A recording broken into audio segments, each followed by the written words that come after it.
This board meeting of the Board of Education for August 11th, 2020 is ordered. Any item that on this has been posted as required by state law. This meeting is being streamed live on Channel 28 and will be replayed throughout the next 2 weeks. Please check the district website for replay times. This meeting is also being streamed live on our PPS TV services website. Welcome everybody, and thank you for joining us this evening. Tonight, we look forward to an overview of the district's blueprint for reentry and to hear in more detail about how students will experience distance learning this fall.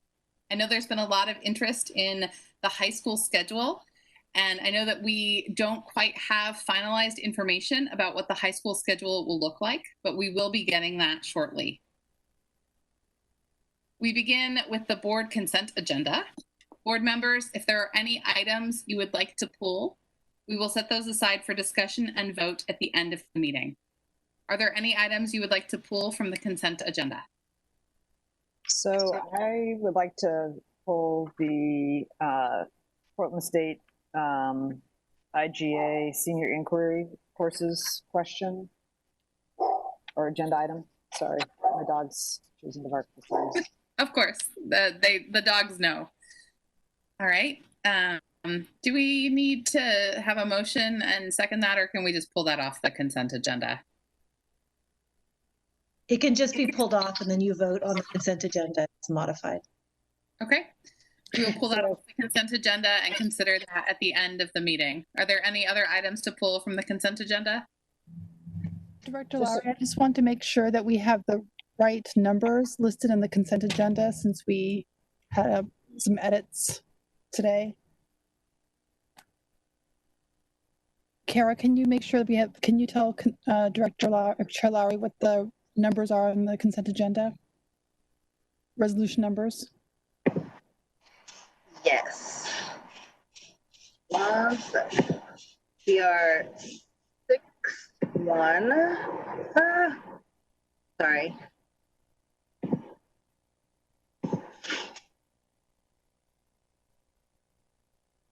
(6154) through 6161, and the resolution for Portland State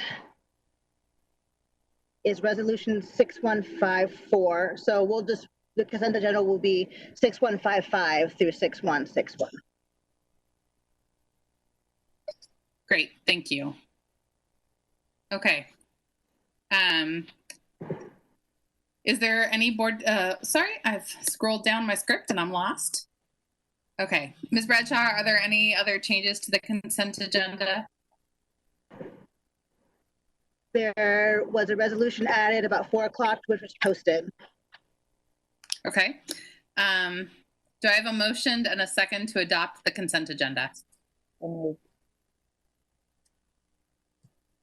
Second. All right, so Director Brim Edwards moves and Director Scott seconds. Is there any board discussion on the consent agenda?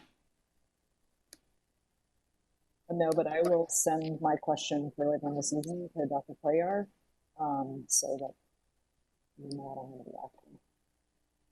Great. The board will now vote on resolutions 6155 through 6161 in the consent agenda. All in favor, please indicate by saying yes. Yes. Yes. Yes. All opposed, please indicate by saying no. Are there any abstentions? The consent agenda is approved by a vote of 7-0 with Student Representative Hsu voting.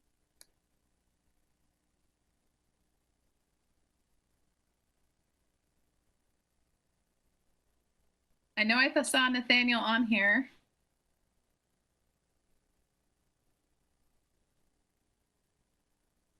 Student Representative Hsu, how are you voting?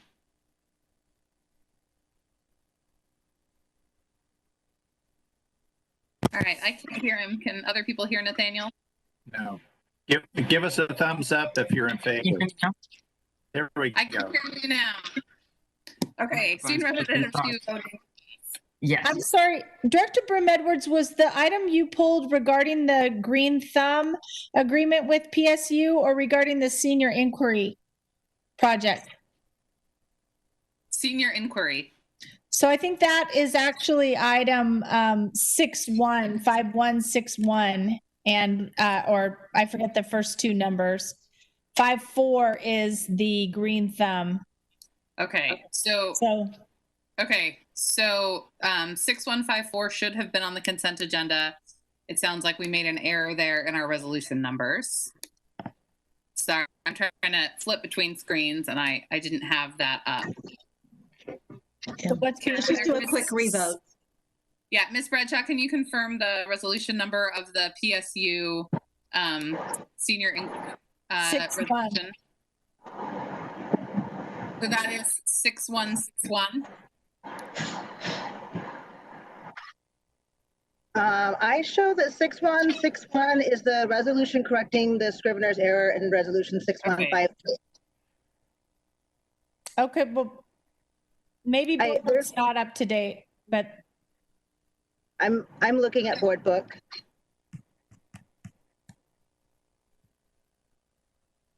I am as well. It's 6160.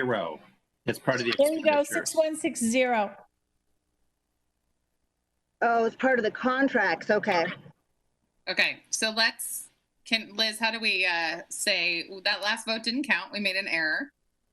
So I think you could just revote, have a motion, start over with the correct, enunciate the correct resolution numbers, and we will deem those to be the approval of the consent agenda. okay, so we are going to now vote on the consent agenda once I get a motion, and that's going to be 6154 through 6159 and 6161 because 6160 is the one that has been pulled. So moved. Great. So Director Constam moved. Do I have a second? Second. Second. Okay. Is there any discussion? All right, the board will now vote on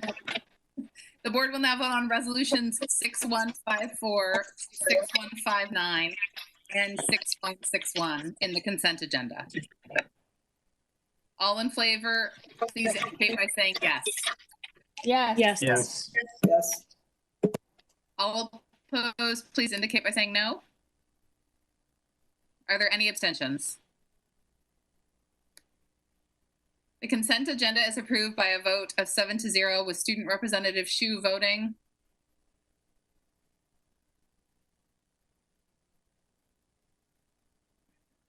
All right, we're going to go with yes based on thumbs up.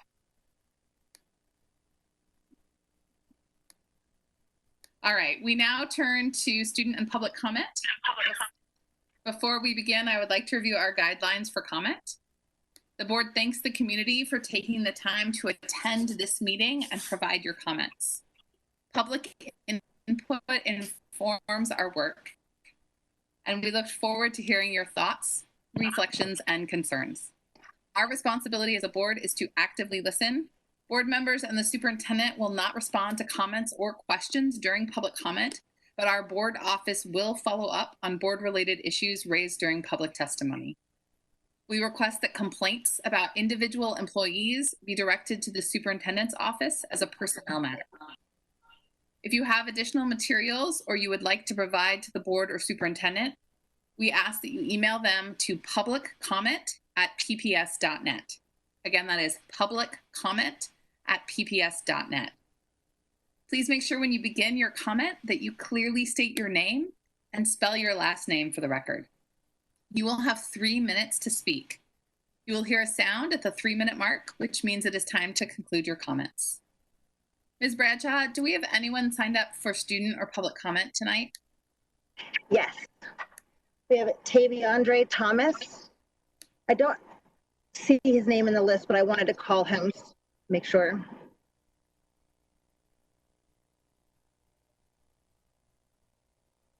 Taviandre Thomas, are you here with us tonight? I've been in contact with Tay. He says he can't make it because his DSC meeting ran long. Okay. All right, Well, thanks, Ian.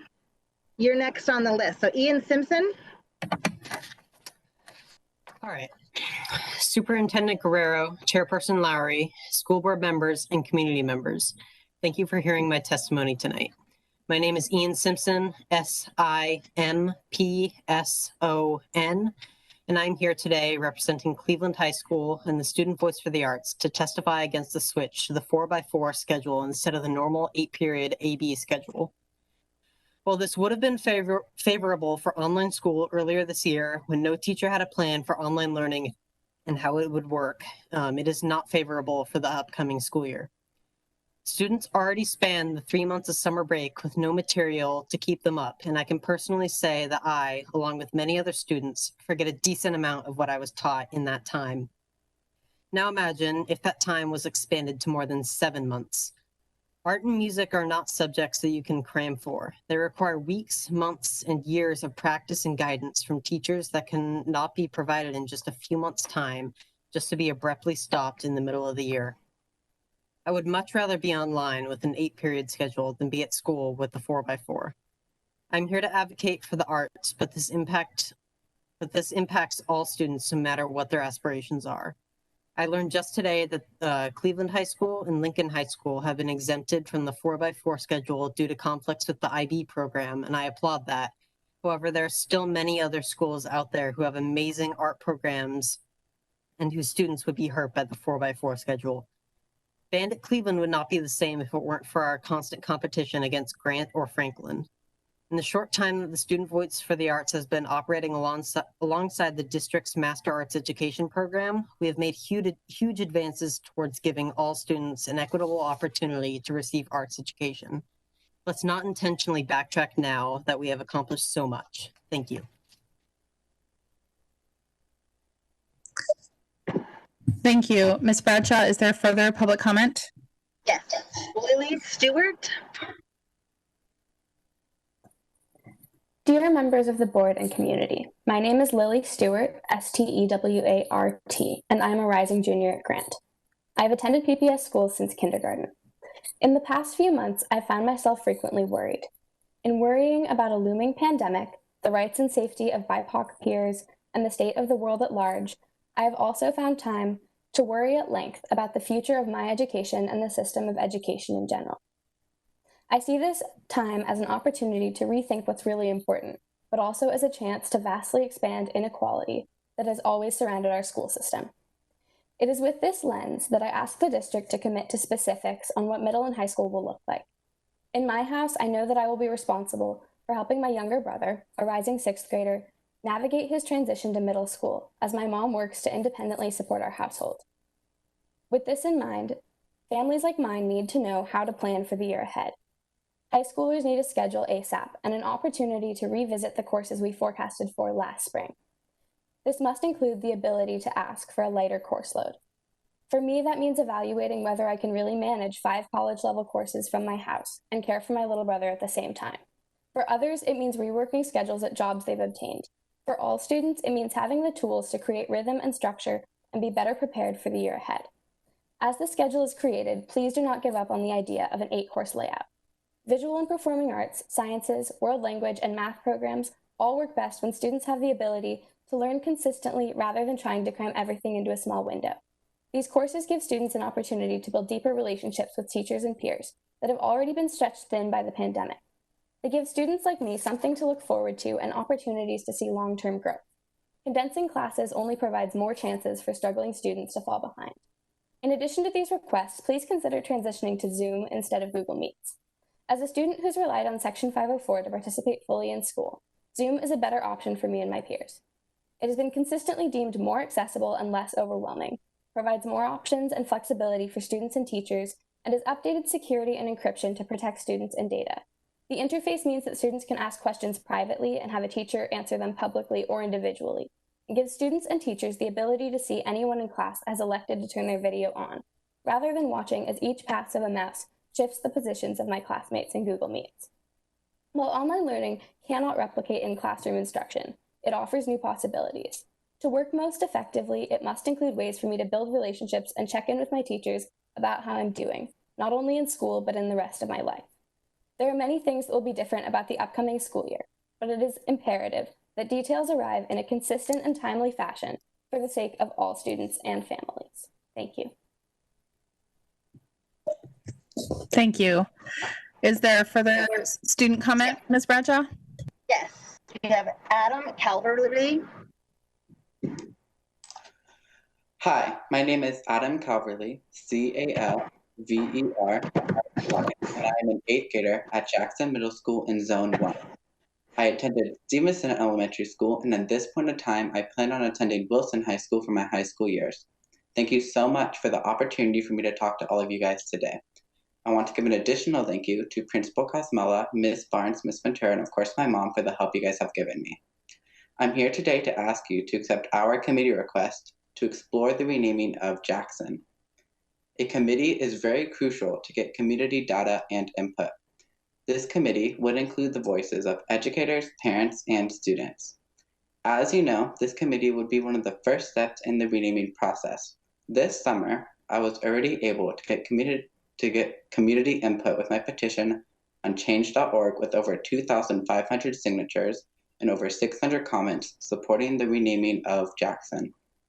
The importance of time was a concern voiced in many of the comments. People in real life have also expressed concern about the importance of time personally to me. Many people believe this is the time to start the process instead of the 2021 year.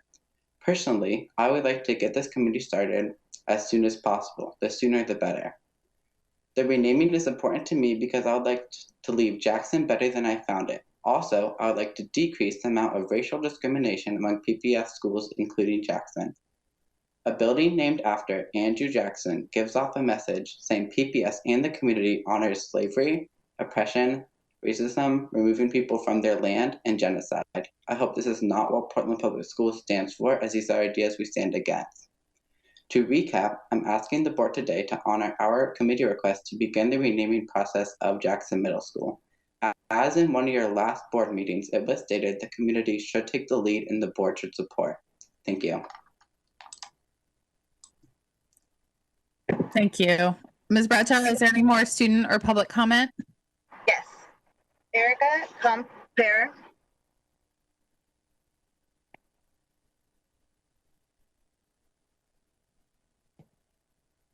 Thank you for adding me to the schedule to speak tonight. My name is Erica Compere, spelled C-O-M-P-E-R-E.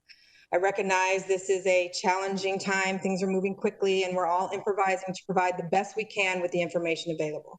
Plans A and B are being judged with C and D, juggled around, and me personally, I'm preparing for Plan E, which is whatever Erica can figure out in this time of uncertainty. That said, there is one clear and present concern I have regarding equity in learning. In order to do my best as a parent teacher, I need to know what concrete actions PPS is taking to combat the threat of widening pre-COVID disparities between BIPOC scholars and whites. If we don't have an immediate response on the front end of planning, we risk tipping over into the abyss that separates who gets what and how much. As a passionate lifelong learner, I feel it is my civic duty to declare that now is the time to revolutionize the public school system if we ever hope to thrive as a sustainable society. We are at a point in the story of American education where we either shrug our shoulders and just do the best that we can till we get back to normal, which wasn't great in the first place, or seize the opportunity to open the doors of learning and transform education as we know it. And it can start with just one action. I am a solution-focused kind of person. I don't plan to fail. I'm not here to complain, and I wholeheartedly support honest efforts. In fact, I was pleased to read that you are expanding the ways we support our students for the upcoming school year with trained social workers in trauma-informed care and racial equity and social justice. Expanding partnerships with mental health community agencies to help support our most marginalized students is also a good plan. I am curious to learn more about the ways in which we can creatively support our BIPOC students and families. These intentions cited in the August 7 Fall 2020 update read nicely, but I wonder about the execution. Words are inert without direct action, and right now, we as parents are the first line of defense as guardians for our children's learning. The execution of online learning will ultimately fall on our shoulders. and the trenches are hellish right now. Trusting our own skill as facilitators of learning is too much to ask without in-person support. I have a master's degree from an Ivy League institution and 25 years experience in the field of education, and I struggled to teach my second grader through the last quarter of school. The tradition of disenfranchising communities will continue without extra support, but few of us can afford additional resources to pay tutors or learning pod facilitators that could support equitable education. So here's my question. Will PPS proactively partner with parents by providing funds to hire tutors to facilitate learning pods intentionally designed for BIPOC scholars and learners with special needs? If the answer is no, what is your plan to prevent the widening gap that will inevitably result from inaction? Plan F for yet another failure is not an option. My children matter and deserve to succeed. Thank you. Ms. Bradshaw, is there further public comment? No. Well, I want to thank you again for your comments, and I like Plan E, Ailey with an E, Erica with an E, and I know that we have many people who are anxiously awaiting for us to get to the reentry plans and some more of those details about how specifically PPS is responding.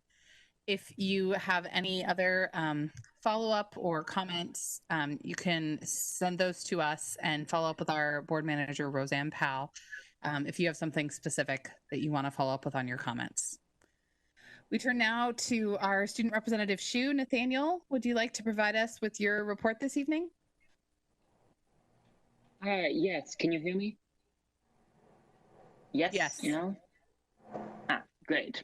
Sorry about earlier. My microphone's not really reliable at the moment. There really isn't much to report at this time, as I just gave one last week, and of course it is summer. So I'm just going to keep this real brief. Few quick updates on what I said last meeting. Just got out of a DSC meeting, as you heard. It ran a bit long.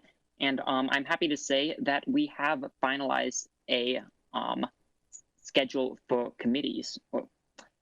We now have each committee and task force and I believe advisory council with a rep from the DSC. Most have 2, some have 1, some have 3. And Chair Lowry, that is the link that I sent you earlier today.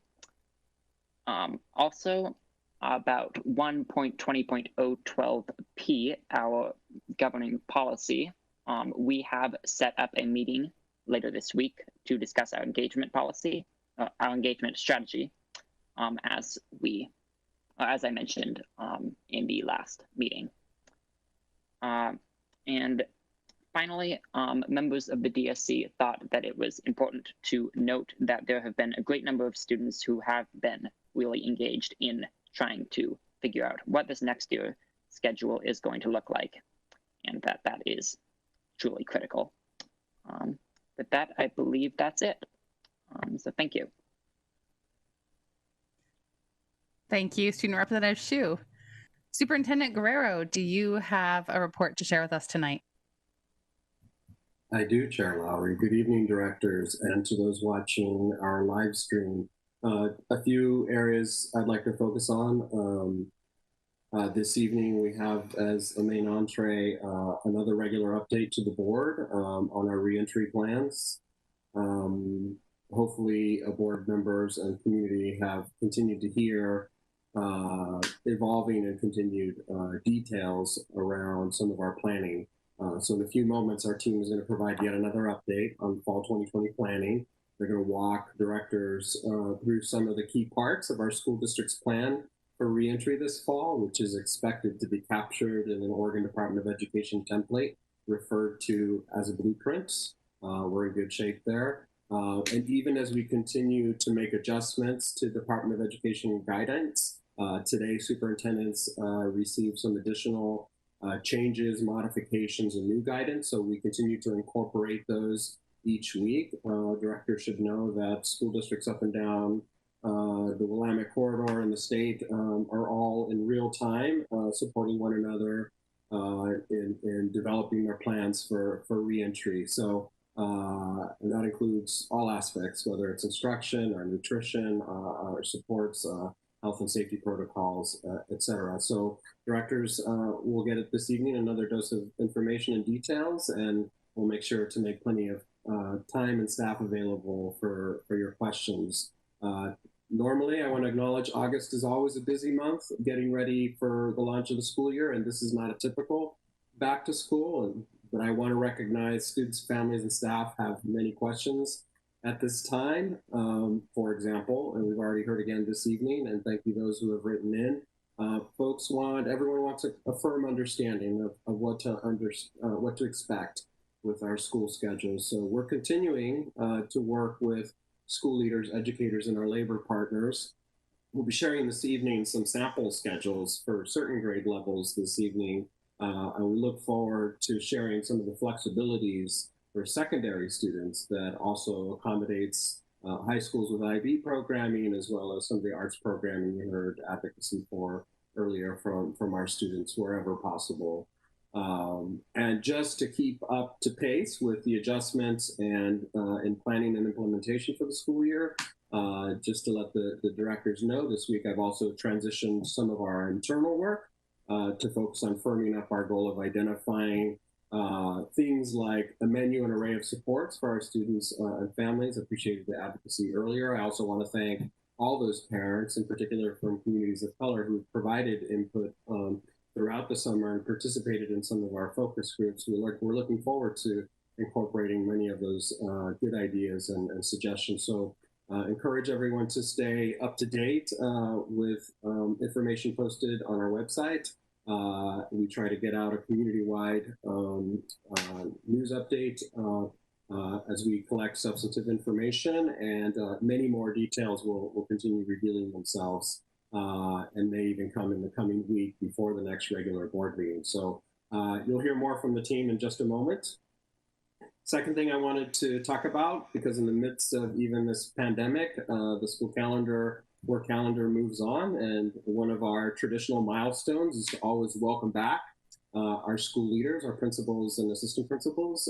We did have our Leadership Institute, not the typical Leadership Institute that's typically almost a week long, and a really nice culture and professional learning builder for us. This year we went with a virtual abbreviated 2-day version oriented to our school leaders, a theme of which for this 2020 Institute is Together We Will. I had the privilege of welcoming back our school leaders and making a few opening remarks, and these couple days were an important opportunity for our school leaders to come back together, recalibrate, engage in some very targeted and specific professional development and training that will help prepare them for the launch of comprehensive distance learning. All of our sessions, and I want to thank all the staff who provided these sessions, hopefully have helped to provide our administrators with some of the nuts and bolts regarding our learning platforms and some of the digital resources, which we're going to give directors a little bit of a taste and preview of this evening. So I'm truly hoping that the next Leadership Institute will have us all back together again in person, including with our directors, which we always like to have present along with many of our community stakeholders. I also want to give a shout out. Last week was focused on our administrators. This week is focused on our teachers. So we also have over 150 teachers yesterday who were participating in numerous sessions related to our digital resources as well. And we're going to continue to make much of those learnings available asynchronously as well for our teachers. So speaking of school leaders, a number of the participants at the Leadership Institute were there as new PPS school leaders. Some were actually new in their roles, and some not necessarily new to Portland Public Schools, but in fact, 14 of the administrators on this slide and the next have received promotional leadership appointments, are folks who have been in our school district and continue to grow in their career pathway. So we're really proud of our leadership appointments. Folks may have caught these individually announced Just wanted to make sure you see them listed here. And on the next slide, just a few highlights. 5 of these leaders began their education careers at PPS. 4 of these new principals have particular backgrounds in special education. And not to be outdone, 2 of them have a strong background as music educators. So we're always, that's for you, Chair Lowry. We always aim to, and now that's my dog. We always aim to draw the best and the brightest from both inside and outside the community, and a handful of our new leaders are coming from many miles away, including places like Michigan, Georgia, and even the People's Republic of China. And I also want to share a listing of the names of our new assistant and vice principals also finding themselves in new leadership appointments. We all recognize they play a really critical role in the success of our schools and our students, and we're really pleased to welcome them in their new roles. So all of these leaders are preparing for what will be a beginning of the school year unlike any other, but I have great confidence that they will be up to the task. I think all of them spoke to some extent in our interviews about the aspirational vision and their role in galvanizing their school communities towards that graduate portrait. So I hope you will all join me in congratulating them and stand ready to support them. We look forward to kicking off the school year with our new leaders. So I'm going to pause it there, and that concludes my report for this evening, Chair Lowry and directors. Thank you. Thank you, Superintendent. It is 6:37. Some of us have been in a meeting since 5 tonight, so we are going to take a 3-minute stretch bio break. We'll get back at 6:40 to move on to our reentry plan. So I encourage everyone, even if you don't leave where you are, to stand up. It is good for your brain to move your body a little bit during these long meetings. So let's go with our 3-minute break.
Which, according to my agenda, means that it is time for us to start our reentry update.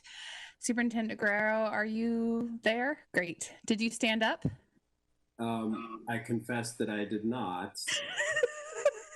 So I also want to put out the disclaimer that no animals were harmed during that. Sorry, that's all right. My cat sometimes when I was filming Worship at Home still decided to like meow in the middle of my sermon. So it happens to all of us. Well, appreciate the breather. I think this evening the board's looking forward to yet another reentry update. So we're gonna go ahead and do that next. Tonight, I do want to say we're going to try to hold the staff to 20 minutes because the board has lots of questions we're eager to ask, and we want to have the full 30 for the board to ask those.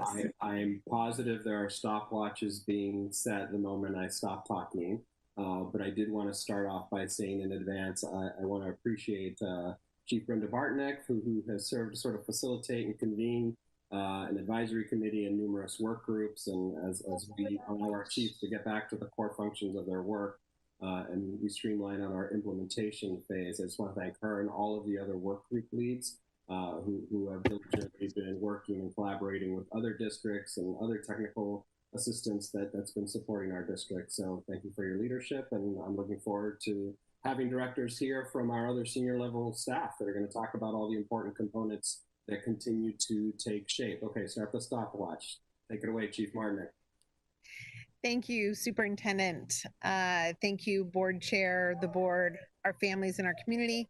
Tonight, we're going to focus on the draft of our ODE blueprint submission to ODE, and we're going to share some of the main components of the plan. Next slide.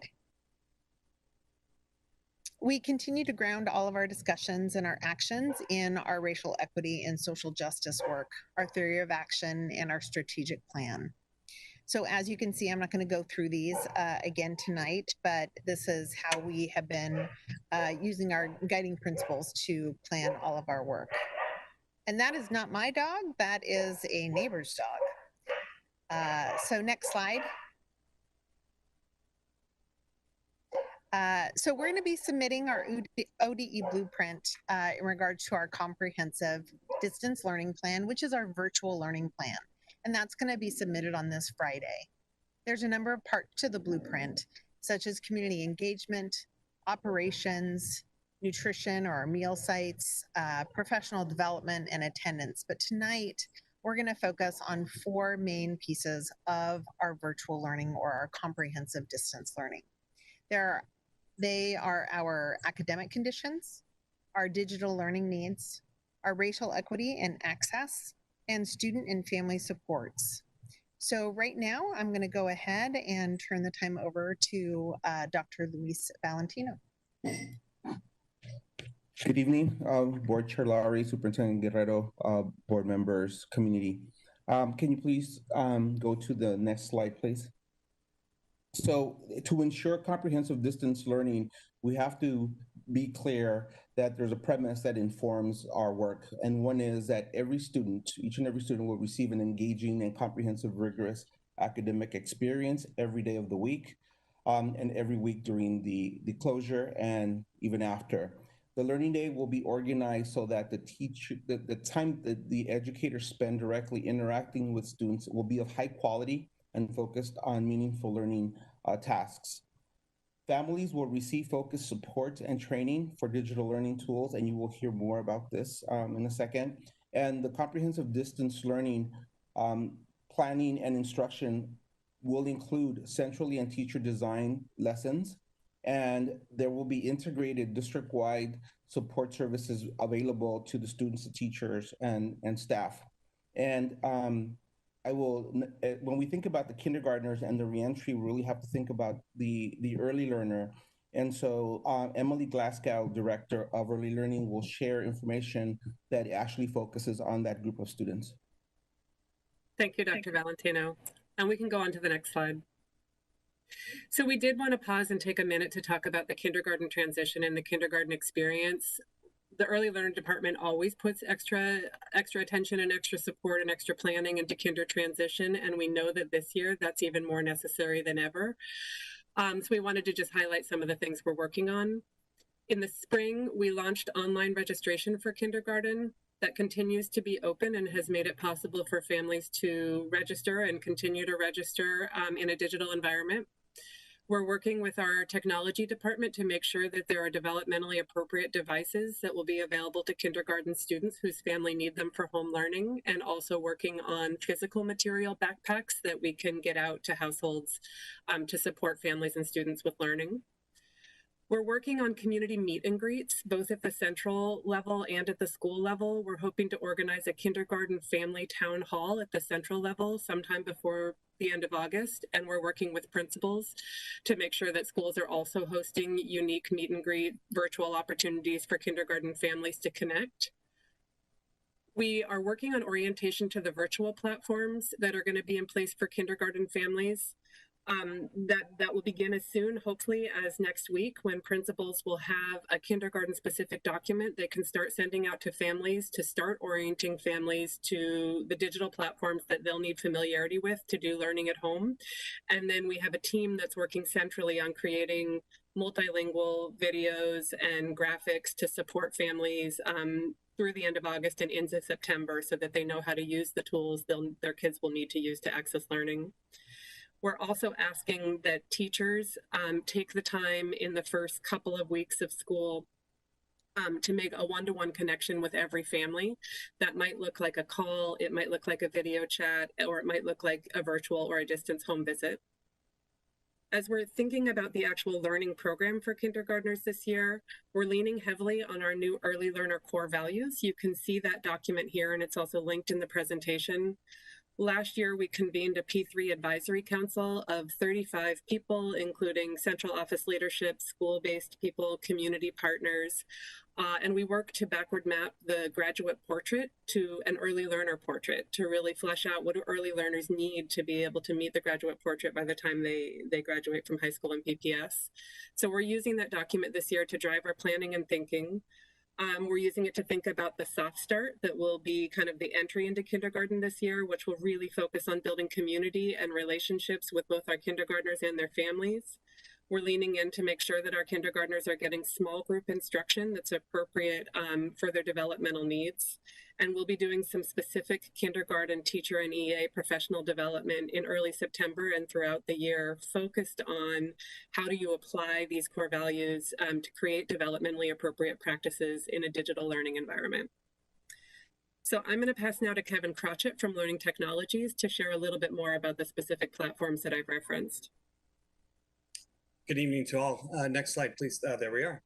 As we continue to discuss and plan and work towards the opening of the school year, we truly wanted to provide community and the board with a visual for two of our virtual entry points for our students this year. Before I do that, I do want to thank Alexandra Fagan, who is a TechSmart coach and teacher, as well as Chris Bartlow, math computer science at Wilson, as well as Sarita Flores and Doug Mella, who have just spent some time over the weekend wanting to and being willing to share their virtual spaces with us. Our first look into this space, as you know, this fall, our K-5 classrooms will provide instruction and content in a digital platform known as Seesaw. Next slide. This clip comes to us from Alexandra Fagan, and it's just a short 2.5-minute clip to introduce us a little bit to what Seesaw looks like from both teachers and student standpoints.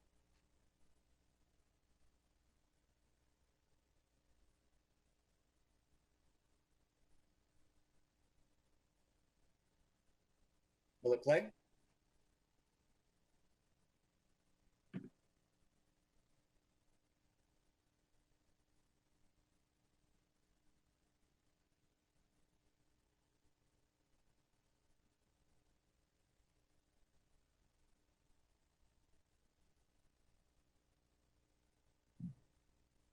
I'm just waiting to know if we have a solution to the technical difficulty, or if you know the video will play. Roseanne, are you able to get, when I click on it on Board Books, it opens a YouTube link. So I'm not sure if that's the issue you're running into. So I'm not sure if you're hearing, but I'm hearing everyone. Do you hear the video play? I don't know, Roseanne. So when I hit it, I hear it play. I'm not quite sure why that's not working. Yeah, just Roseanne, I've tried this before. Often YouTube videos won't, you can hear them, but they don't project through the video call. There is a way to embed it, but I don't know how to do it. Okay. I was just going to ask if a link was embedded in the PowerPoint, because that can be a way to get around what Andrew just mentioned. It is embedded in the PowerPoint. It is, okay. I can try closing down this PowerPoint and sharing my screen instead. Let's try it. Okay, give me just a moment.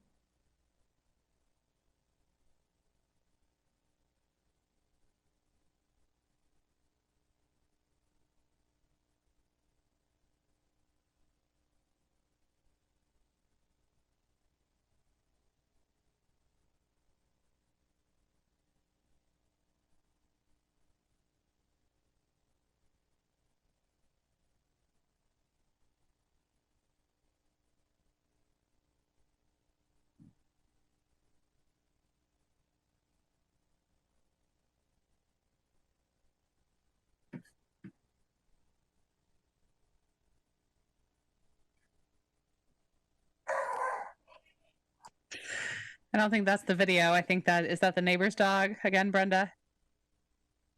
No, I'm actually on mute. And I'm wondering, does our 20 minutes keep counting?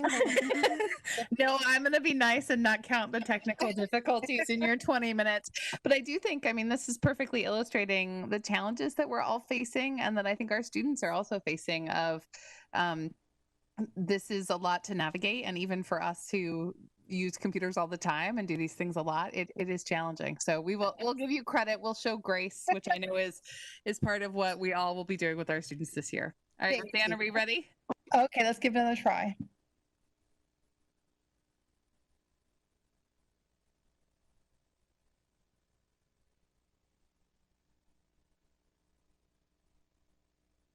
You'll need to play.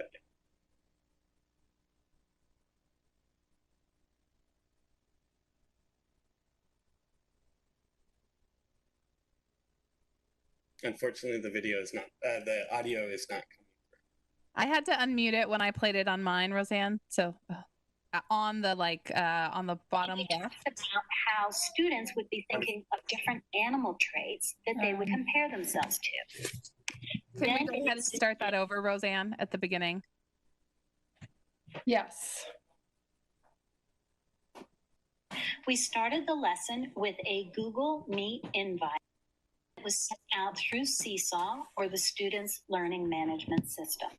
I shared this slide deck and defined what a simile was. I provided a sentence stem, I am as blank as a blank. And we talked about how students would be thinking of different animal traits that they would compare themselves to. Then we zoomed in on our learning targets. We talked about animal simile examples so that the students could start to get some ideas for their own simile. This was an opportunity for guided practice with teacher support, as well as class brainstorming so that kids could learn from each other and get ideas from each other. And I told the students that they would be creating their animal simile in Seesaw, and that would be the asynchronous part of the learning. When students logged into Seesaw later in the day, they saw the activity at the top of their feed. I embedded a video to model use of each of the tech tools the students were expected to use in this activity. I modeled how to take a picture with the camera, how to use the drawing tools to draw my animal, and then finally how to record my simile using the microphone. And they would click on add response, as you see in the directions, in order to finish their simile. Students submitted their similes, and when they first submit a post, only the teacher and that student can view it. Once the teacher approves the post, it can be viewed by the family. But since this was a collaborative learning experience, we talked about how we wanted to share our similes with everyone in the class and also to get feedback from teachers and peers.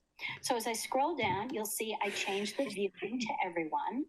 And here is a little guy who took his picture outside, and here's his simile. I'm as quick as a cheetah. So this guy is quick as a cheetah, and he received some feedback from me, and you can see many people have viewed his post. Thank you. Next slide. Our second clip, also about 2.5 minutes, takes us from kindergarten to high school with Chris Bartlow's classroom in Canvas. Canvas is the platform that will be used in our 6th through 12th grades. Howdy, folks. My name is Chris Bartlow, and I teach computer science over at Wilson High School. And I'm here to talk a little bit about Canvas. So this video, I'm going to talk about my Canvas course and how it's set up for students last spring when we switched over to COVID. This right here is the student view. So when the students click on computer science, in this case 6, they are loaded up to this page, and this is how I organize and show it to everyone. Right here, I put my main announcements. So I always have a module at the top that's sort of like the first thing you see so that you don't miss anything. I organize it into weeks. You'll notice that the dates don't correspond exactly when we started because I tried out some different methods. So it turned out that a weekly schedule worked out a lot better for the students, that they could lay out their week. And so you give them everything right at the beginning of the week, and then they sort of divvied it out. So this one is a embedded page here. So they click on this, and you can see that there's a page that has the content that I want them to go through. So I've linked to a couple of videos that I want them to watch here. And so these are 3 videos relating to the Enigma machine and Alan Turing. And so that's kind of the one content that I want. And then I give them, here is an assignment. You can tell it's an assignment because it has this little paper and pencil on it. I didn't assign things at points. I was just marking them completed or not. And so here, you can see here that this is just a, did you do it? I didn't use the rubric on it because this was our first one. I just wanted them to do it. I gave them a few points that I wanted on the topic so they could see exactly what they wanted. And then they click on the submit assignment button, which gives them a text entry box. And then they can submit it, and then it shows up in my grading, where then I can have a dialogue with them through the chat on the side. You can see I also added some messages and things like that. So these are links to, it was really important for me to do all of the content asynchronously.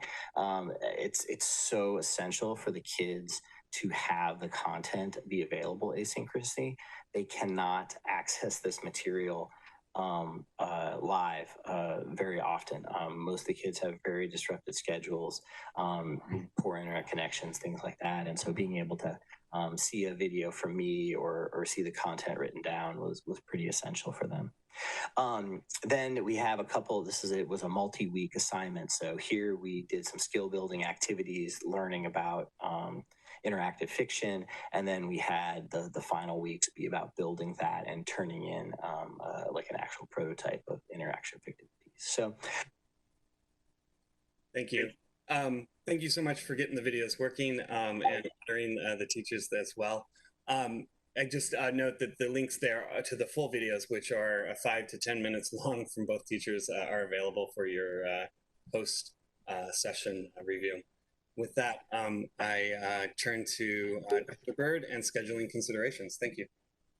Before Dr. Bird comes on, I would just say that, after our kids are able to go through all of this and have the teachers show them how to do the pictures and draw and record themselves, they are going to be so seamless at this tech that when they're sitting in these seats in, 10, 20 years, they won't have these hiccups we have because they'll have mastered it for sure.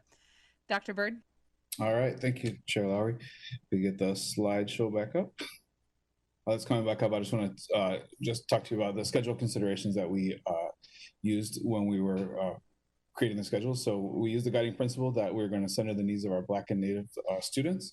We wanted we had small groups of teachers and principals work on the schedules for elementary, middle, and high school.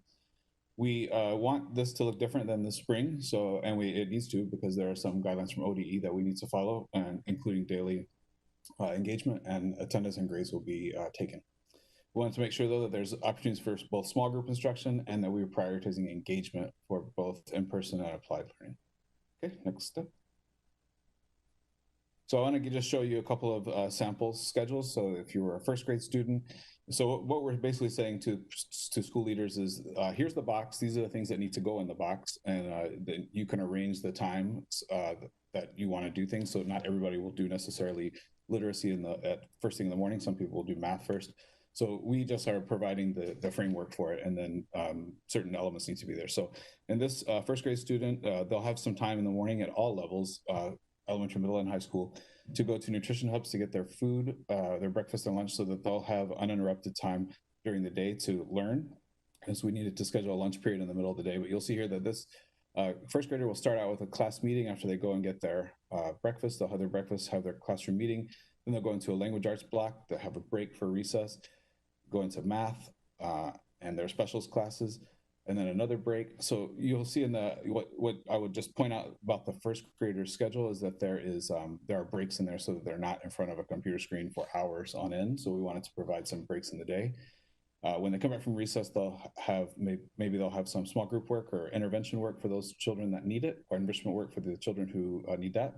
Then they'll finish out the day with science or health. So you'll see that and they'll be doing some synchronous, meaning live work, as well as asynchronous work in these blocks. So they will not be necessarily on the computer from 9:30 to 11. They might be breaking to do some asynchronous work. Okay, next schedule. The next one is an 8th grade student. So 8th grade students, this would be one day, and then I'll explain the next day. So they too are going to have time in the morning to prepare for their day and access nutrition. So school for them they'll have some time to get ready, and this is good as kids get older because they are tired in the morning. So they'll start their first class at 9:30, and these classes will be comprised of whole group and small group instruction all throughout the day. So this would be one in the morning. The middle school schedule works in the morning that they have their synchronous or live class time with teachers. Then they have a break for lunch, a break to stretch, and then the afternoon they're doing applied learning. So they're applying what they learned in the morning. There are also opportunities for teachers to check in with them in the afternoon. And there's an advisory, which is a very important component of middle school, or other small group opportunities. And there's also time built in these schedules when students are doing their applied learning for teachers to evaluate and give feedback, do planning. So we built in additional time for planning for teachers in these schedules. So this would be a Monday for an 8th grade student. The Tuesday would be periods 4, 5, and 6 on the opposite day. So they'll see all their classes in the morning hours. Okay, and then the schedule that we are finalizing right now is the high school schedule. I know there are lots of questions about that, which I'm happy to address at the questioning part of the presentation. But I do want you to know that we are very close to finalizing that, and we'll have that done this week, and we'll have communication out. And I'll turn it over to Danny Ledesma to talk about racial equity and social justice. Hi, everyone. I wanted to let you know, give you a little bit more information. Like 2 weeks ago, the superintendent and I provided a memo, just a short memo, about this redesign work. And so what we thought we could do today is talk a little bit more in depth about the specific strategies that we hope to employ, tell you more about our partners, and then talk about how we're working with them to do some aligned and collaborative planning going into reentry. So in our theory of action, we talk a lot about the sort of racial equity, social justice strategies, right? It is these strategies that are combined with the work around the instructional core. And so we wanted to be really clear that when we're talking about those strategies, we're talking about these 5 strategies. And so we will be partnering with culturally specific organizations to engage in this really important research-backed strategies that have been proven to be effective specifically with students of color to really help catalyze and boost student achievement. So the first strategy is culturally specific family engagement. We've worked to align this so that it's really focused in on making sure that our families are connected and supported at an early age, so as early as possible in terms of pre-K to K-5. And our research shows that like when we're building dual capacity, both at the system level and within families, that students do much better when their parents are not only sort of aware of what's going on in their students' lives, but really are empowered to be advocates and have some agency in their students' learning. So our partners for culturally specific family engagement include organizations like Black Parent Initiative, Immigrant and Refugee Community Organization, IRCO, Latino Network, sort of deploying the Juntos Aprendemos program, Self Enhancement Inc. or SEI, Horizons Counseling, Kairos PDX, and Native American Youth and Family Center. Our second strategy is wraparound services. And this is really, it is what it says it is, but I want to be really clear that when we're talking about wraparound services, we're talking about a specific model that at a bare minimum includes academic supports. And the wraparound is what are, in addition to academic supports, what are the other suite of service needs and or referrals to ensure that not only the student is doing well, but their family is supported. And these services are really focused in at the high school level so that we're helping students get across the stage for graduation and into the career and college of their choice.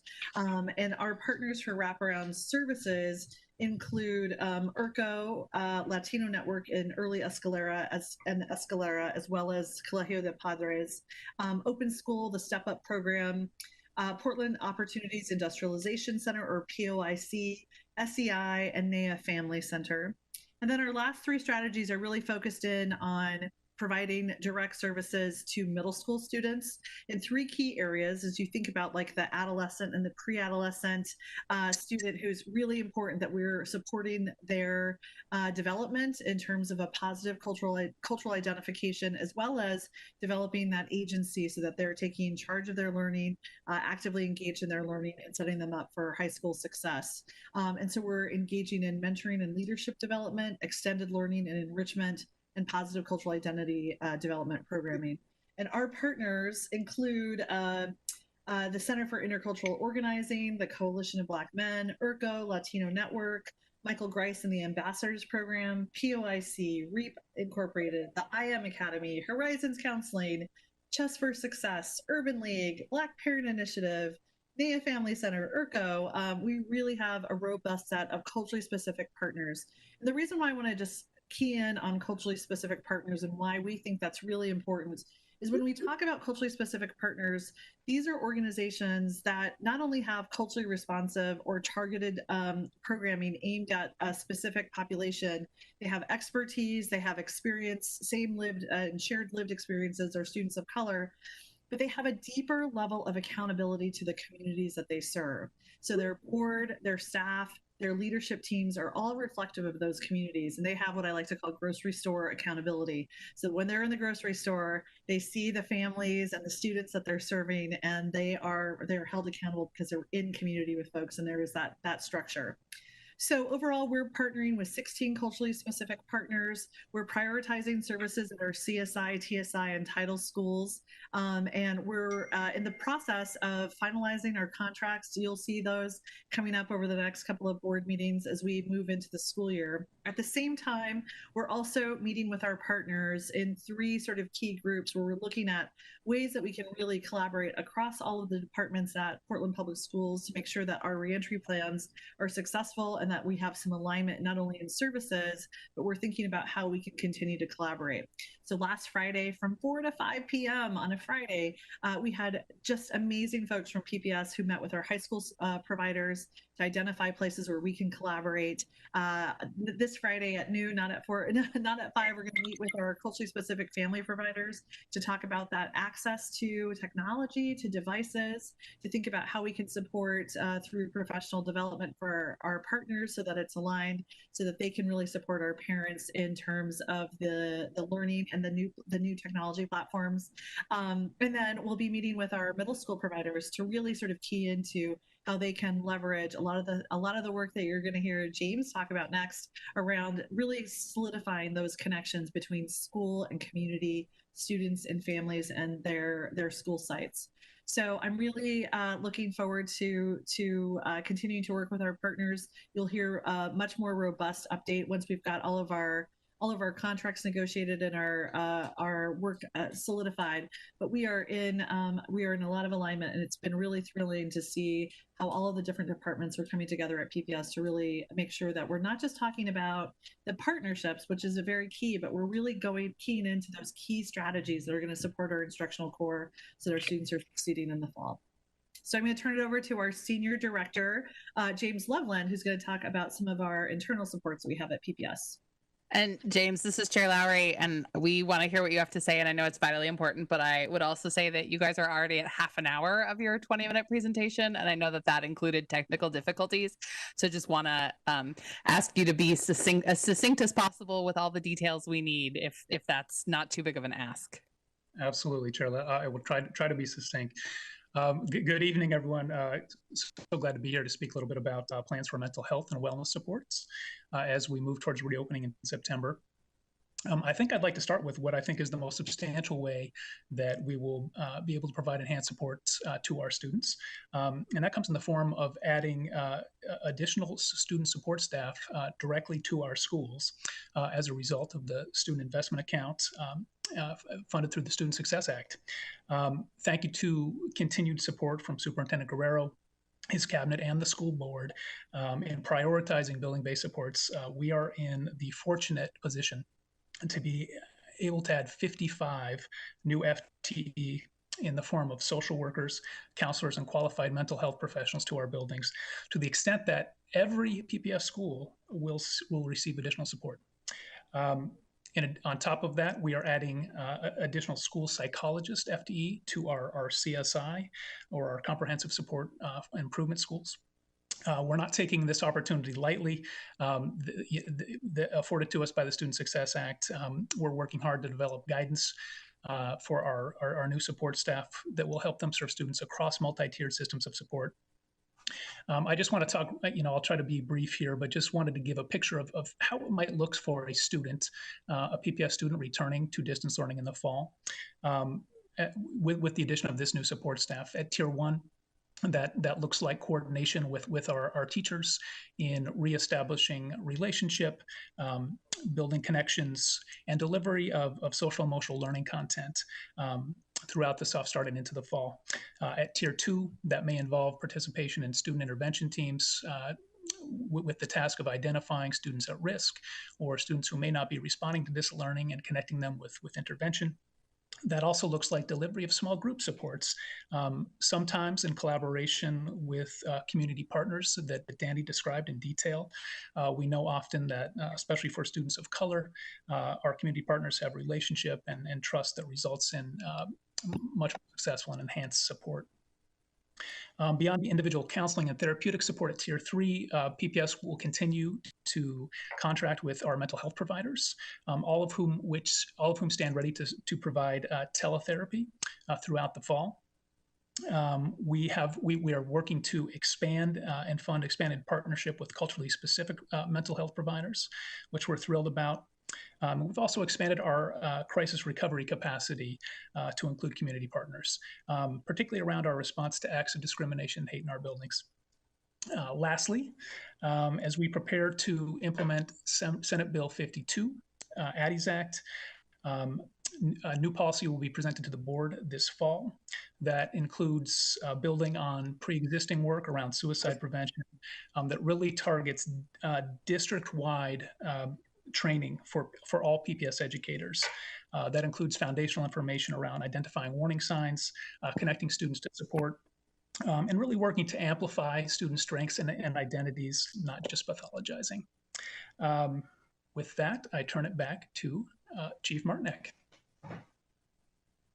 Thank you. I won't go ahead and go through the next areas, but as you can see on the PowerPoint, these will be the next things that we really focus on in our next board presentation, which will be in 2 weeks. And so I will turn it back over to you, Chair Lowry, in case you have any questions for us. Thanks. All right. Well, I know that board members have lots of questions. We've been getting public comment and there's lots of interest. So I'm going to have us go in reverse alphabetical order tonight, trying to mix it up so the same people aren't always first. So we're going to start with Student Representative Shu. Nathaniel, do you have a question for the staff? Yes, I do. Can you hear me now? Mm-hmm. Great. Yeah, so as I think I've mentioned in the past, the DSC and I have substantial concerns about the 4x4 schedule. And I guess this is kind of following up on my question from last meeting. How was the decision to switch to this schedule reached, and I guess who made it and why. That makes sense. Yep. So a lot of things went into the decision to change the schedule. As I said at the outset, we're really centering the needs of our Native and Black students, and students who we know at the end of last school year, we had high school students, we had 2,500 high school students who had an incomplete. 8 classes is a lot to juggle in a distance environment. And so we want to make sure that students who, or actually we heard from a speaker tonight who is also going to be watching a younger sibling and helping younger siblings manage their education while their parents are at work. So there's lots of factors that go into that decision about lightening the load for students, high school students. And the 4x4 schedule it's being widely adopted across the country. So we also look to districts that are similar to ours and in making that decision. But it is, so a 4x4 schedule, you take 4 classes in one semester and then 4 classes another semester, 8 credit opportunities, the same as an AB schedule, except that it's compressed into much like a college schedule. So it's 18 weeks. And there are flexibilities in that schedule though. And that's what I think maybe has not been illuminated for people. So we are giving principals flexibilities to make adjustments to that schedule as needed. So for example, there students who took world language last year, they may have taken Spanish 1 and 2 last year. They could be scheduled for Spanish 3 and 4 in the fall semester. And so then they have their 2 years. If they want to go on, you can schedule in the spring. You could take world language all year if you wanted to. You could take 2 years of it in 1 year. There are principals who are double blocking math for some subset of students who are struggling with math. So there's an opportunity to double block. Students who are taking AP classes.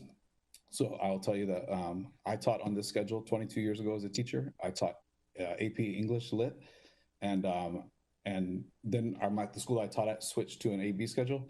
There's no significant difference in the scores. That's just one. I'm just one person, but there are options that the College Board has developed because they have been dealing with the schedule for many years, and so there are review modules that the College Board has available. There's opportunities for students to take lab classes in the spring semester if they take the class in the fall. We've also given principals the opportunity to AB block, 2 classes. So if a student was taking 2 AP classes, they could do that in the schedule. So that's why the high school schedule is not exactly finalized yet, because there's still some modifications that we're working on. There's one. Oh, so yes, yeah. So I think I answered the question. Yes, but there's lots of options for that schedule that you can make work. But in terms of why we made that decision, it was we really have to be sensitive to the needs of students, and there's no I guess there's probably no perfect schedule, because some people are very happy with the 4x4, some people want 8 periods, but we have to do what we think is in the best interest of the student body in general and at large. Thank you, Dr. Bird. Director Scott, did you have a question? Thanks, Chair Lowry. It's maybe more of a comment that might lead to a question later, but I really appreciated Nathaniel's question and Dr. Bird's response, and I guess sort of a comment, which might be a little stream of consciousness, so I apologize, but I'll try and keep it quick, Chair Lowry. I really appreciate that explanation of why we're going to the 4x4. And I think a lot of us are getting, and I'm sure staff are getting, emails as well from parents and students, who are really concerned. And I think really it's going to be important for the district to articulate the reason and the rationale. I've engaged with a few parents in terms of some of the rationale, and they've been a little surprised. They've said, oh, we hadn't thought about it quite like that. And so I think, making sure that in our communications, we're being really clear about that. And I think centering equity in the conversation, and particularly racial equity, is really important. And it doesn't surprise me at all that the staff were doing that. That's part of our ResJ policy. But I think being really explicit about that moving forward is going to be important. I will say that every email I've gotten, whether it's in support of the 4x4 or in support of going to the 8, back to the 8 class schedule, always talks about equity, and you can sort of apply that lens anywhere. And I think this is one of those policy issues where it's really important for us to be very clear about what we are trying to do. And, I'm getting a lot of it. There's a lot of attention right now being spent on AP and IB, and that's important, right? And I think that to the extent we can accommodate those programs and those students, that's really important. And I'm glad that staff are working really hard to do that. I'm going to be really frank, and maybe this is a little bit more for parents or public who is listening, or even some of its teachers and principals. I wish I was getting as many emails about the 2,500 students who had incompletes in high school over this last semester. And I'm not really seeing that, right, from the community. And I think this is one of those moments where what I think I hear you saying is we're making this decision in the best interest of the student body in total. It doesn't necessarily mean it's going to be in the best interest of every single student in the district, because unfortunately we have to make decisions for everybody, and it's not going to be the best for everyone. But we do need to think about who the students are that we're helping.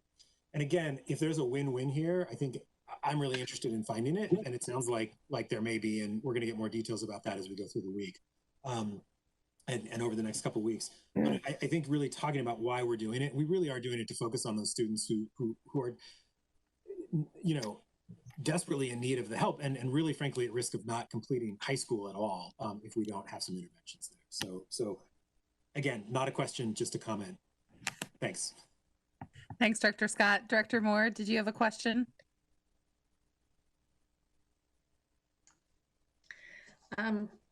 Yes. Well, I have many questions. But you get to start with one, and then we'll go from there. Okay. So I want to just echo what Ms. Compere was saying during the public comment.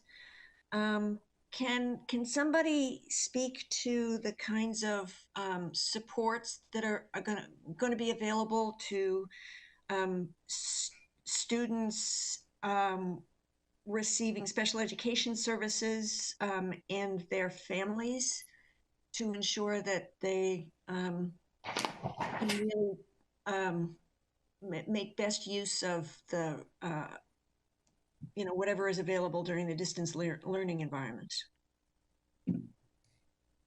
Thank you, Chair Moore. This is Brenda, and we will be providing special education services as per the students' IEPs.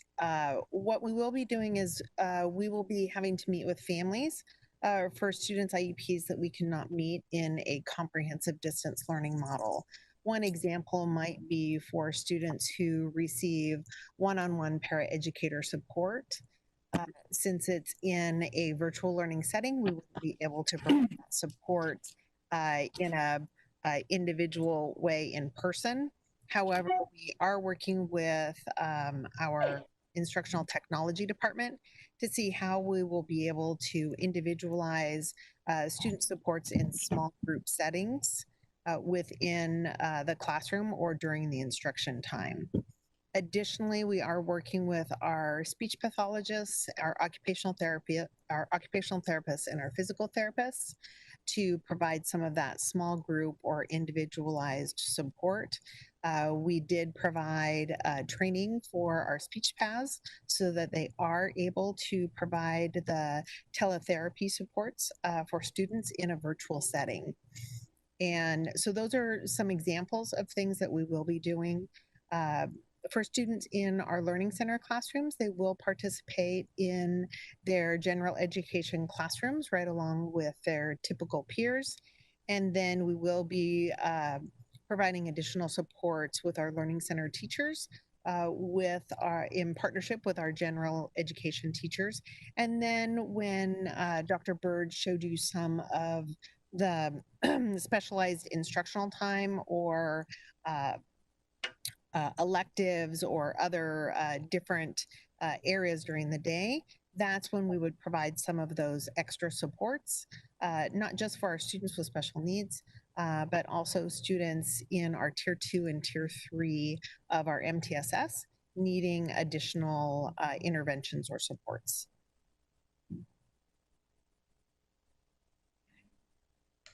All right, my question, I'm next in the alphabetical order, is I know that the governor has said that we want to prioritize K-3 and special education students as we look at reopening and reentry, and I'm wondering if there's any thought about November and bringing, or before then, bringing back any cohorts of students to provide extra supports in buildings, in person, outdoors, however we figure it out. So the governor has specifically identified thresholds for us to be able to open up hybrid learning for our students in our PK through 3 and our students with special needs. And so we're still not meeting those. So we will continue to follow the health and safety guidelines from the governor, and then we would apply those metrics and then look to see how we can open up schools through a hybrid model within ODE's parameters.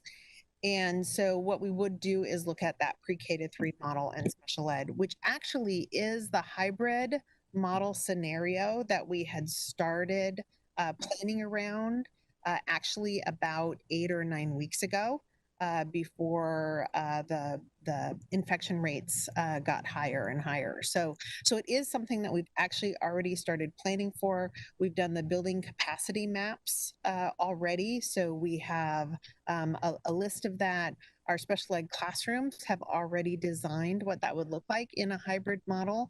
And we have ordered and actually have in the warehouse some of the PPE and the protective equipment for us to be able to open that up in a fairly quick fashion if that were to happen. Thank you. Sure. Next is Director Constam. Hi, I just had a couple quick questions. One was for James. James, that's amazing to hear that every single school will see additional mental health supports in some way or another, which is just so incredible given the climate that we're in. But I just was wondering what your professional development looks like for your mental health professionals right now around the particular needs in distance learning. And in fact, you know, when teachers don't see kids who need help before they ask, and when kids aren't accessing their counselors as they otherwise would have, what does that sort of proactive outreach look like in remote learning for mental health supports?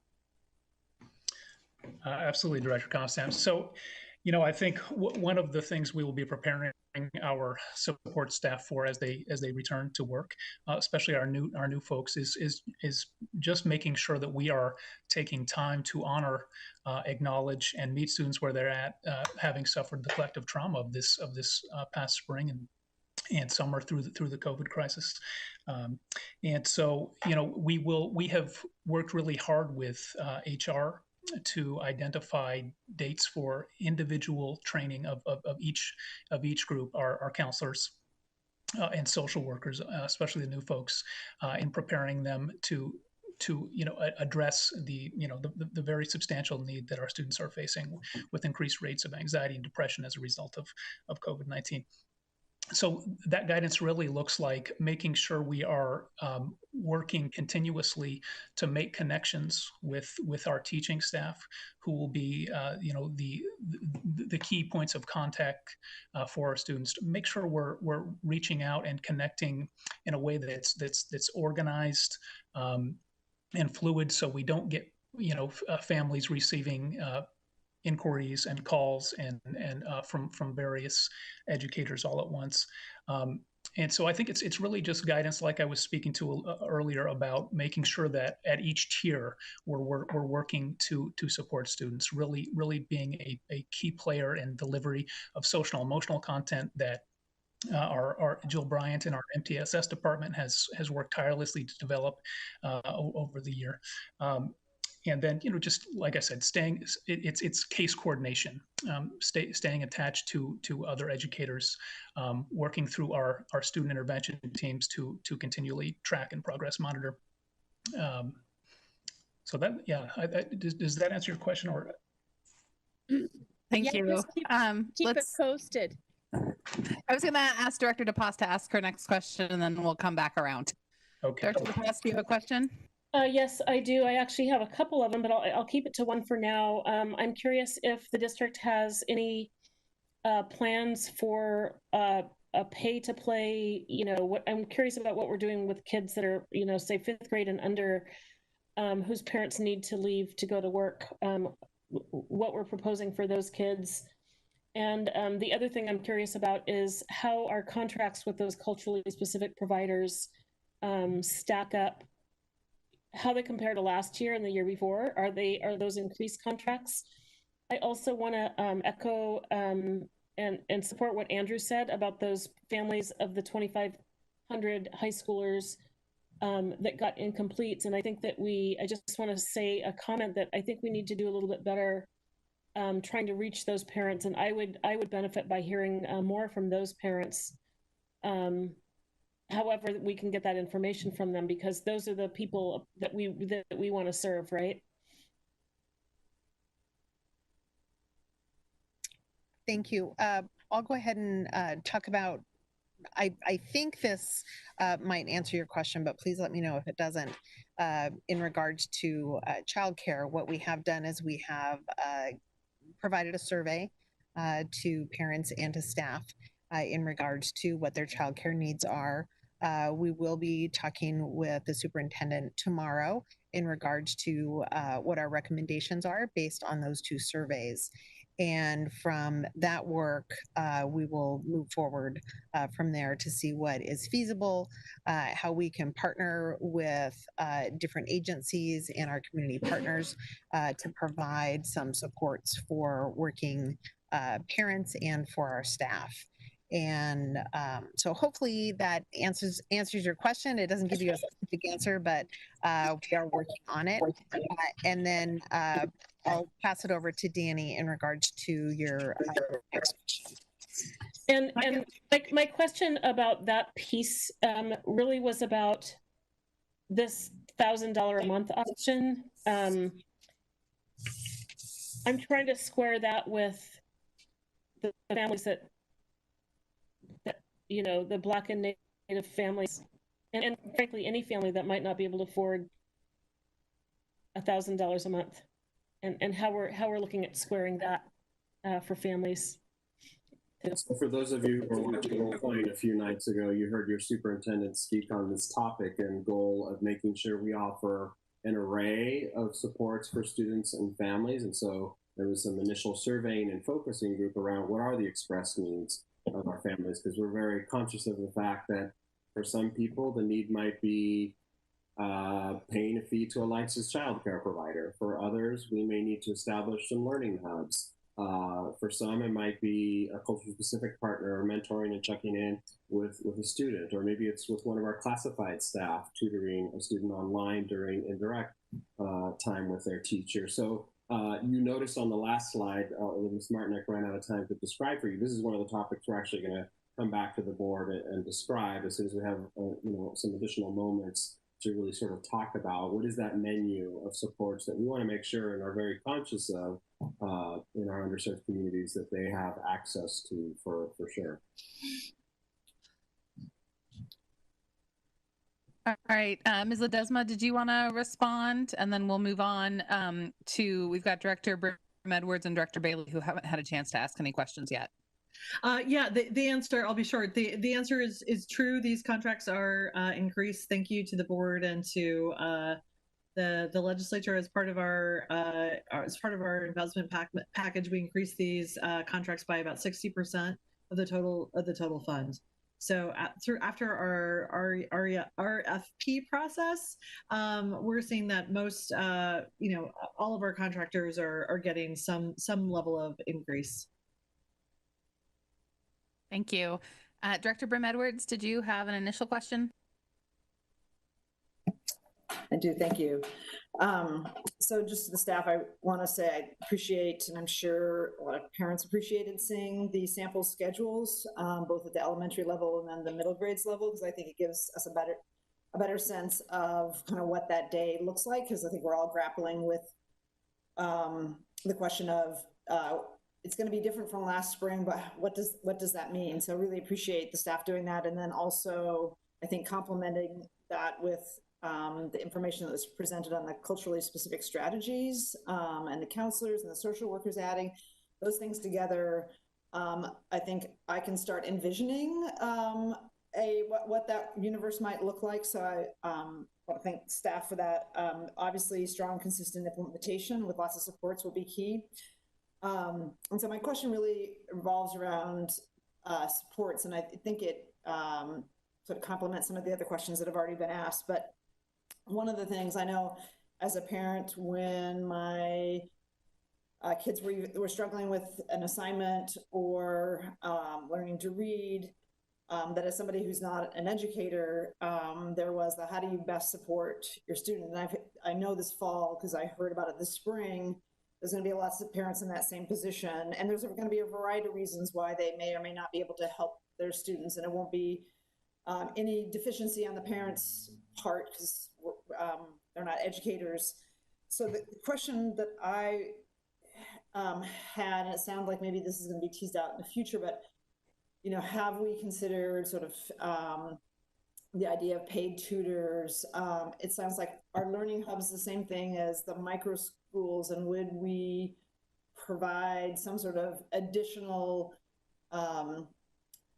educator support for those sort of micropods or the places where parents are looking for how they can better help their students or support their students, or to Director DePass's question about parents who are essential workers and aren't going to be able to be home. So I'm just interested, like, how we're thinking very specifically about supporting parents, supporting their kids, knowing there's going to be a huge variety of needs. And I guess the last piece is also, have we considered like open sourcing all the curriculum so that people have the ability to grab that, so we have like the whole village helping out with this sort of, I think, monumental challenge. I guess I'll start with the question for the superintendent, and you can go from there or pass it off to somebody else. Well, so I'll repeat what I said in my last response. That's exactly the kind of package of menu of supports and options we want to make available for our families. So we've launched, we've done a little bit of reconfiguring internally. I'm going to invite Jonathan Garcia to talk about some of those ideas that we did here that we do want to make available to our families. It's the right question. It might be a week early in being able to offer you a concrete response quite on it, but we are aware of sort of those questions and some of those desired explorations that families want us to be able to make. Jonathan?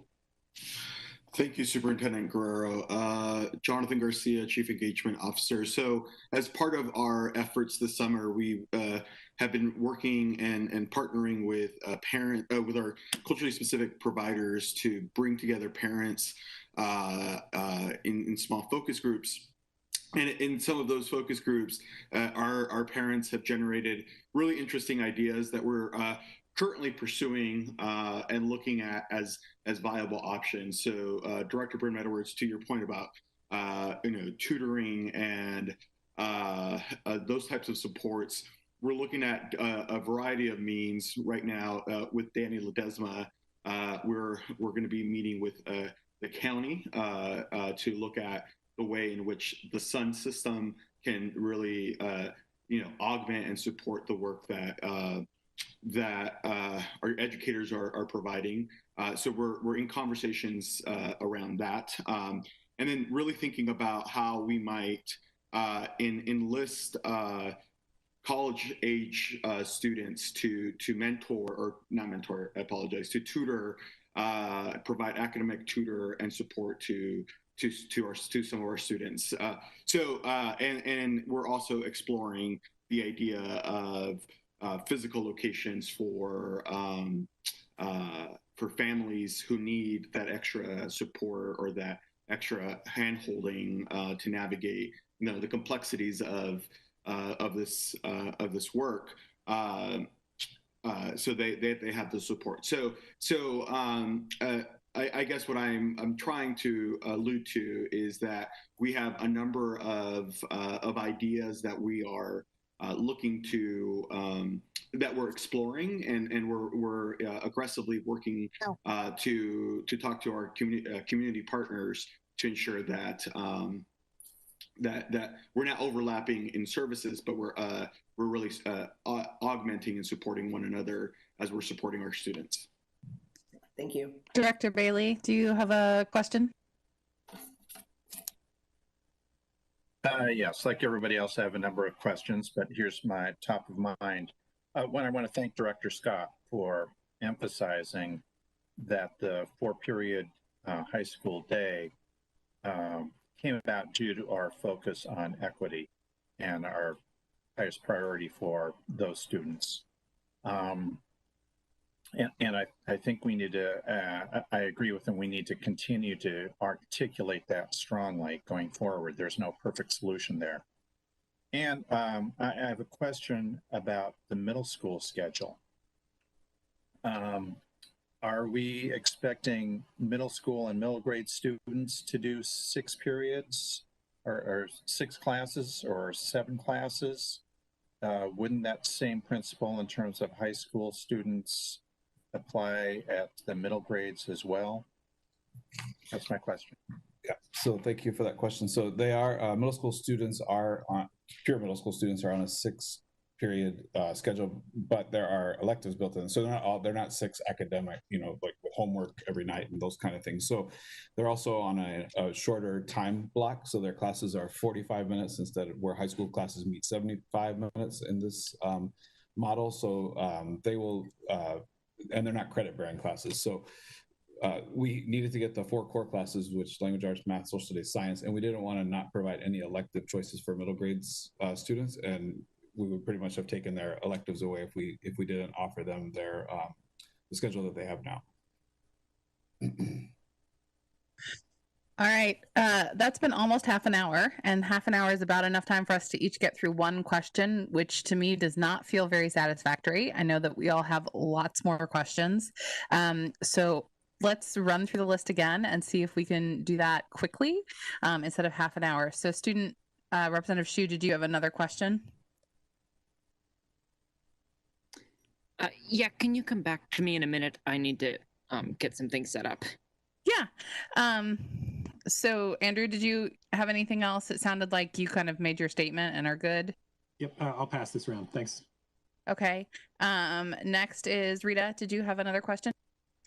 I did. And I don't know who would be able to answer this. So how will we be assessing students' engagement?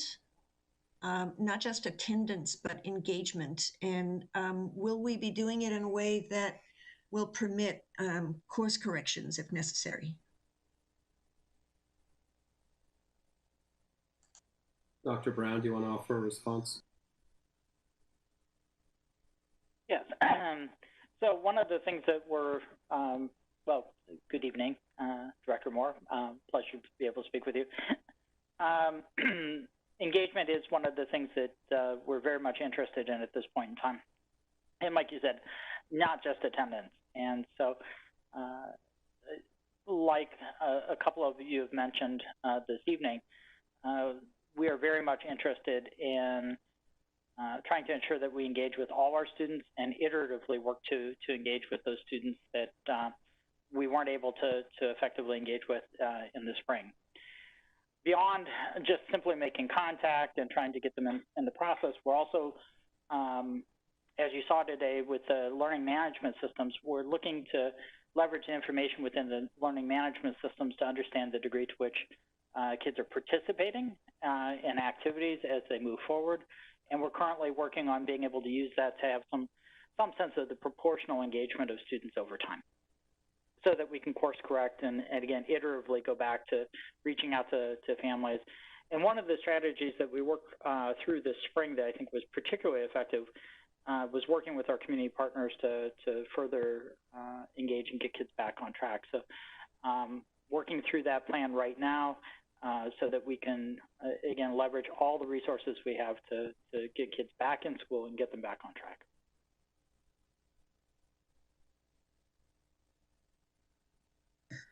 All right, I am next after Director Moore, and my question is about music. And I know that, you know, a lot of, I've been hearing from music advocates about the 4x4 schedule, but I also, for me, it's this whole question about, is music even going to be safe, right? If our students can be able to play their clarinet or their trumpet in a classroom full of others, given what we know about airborne particles spreading the virus and higher risk activities, students not being able to be masked.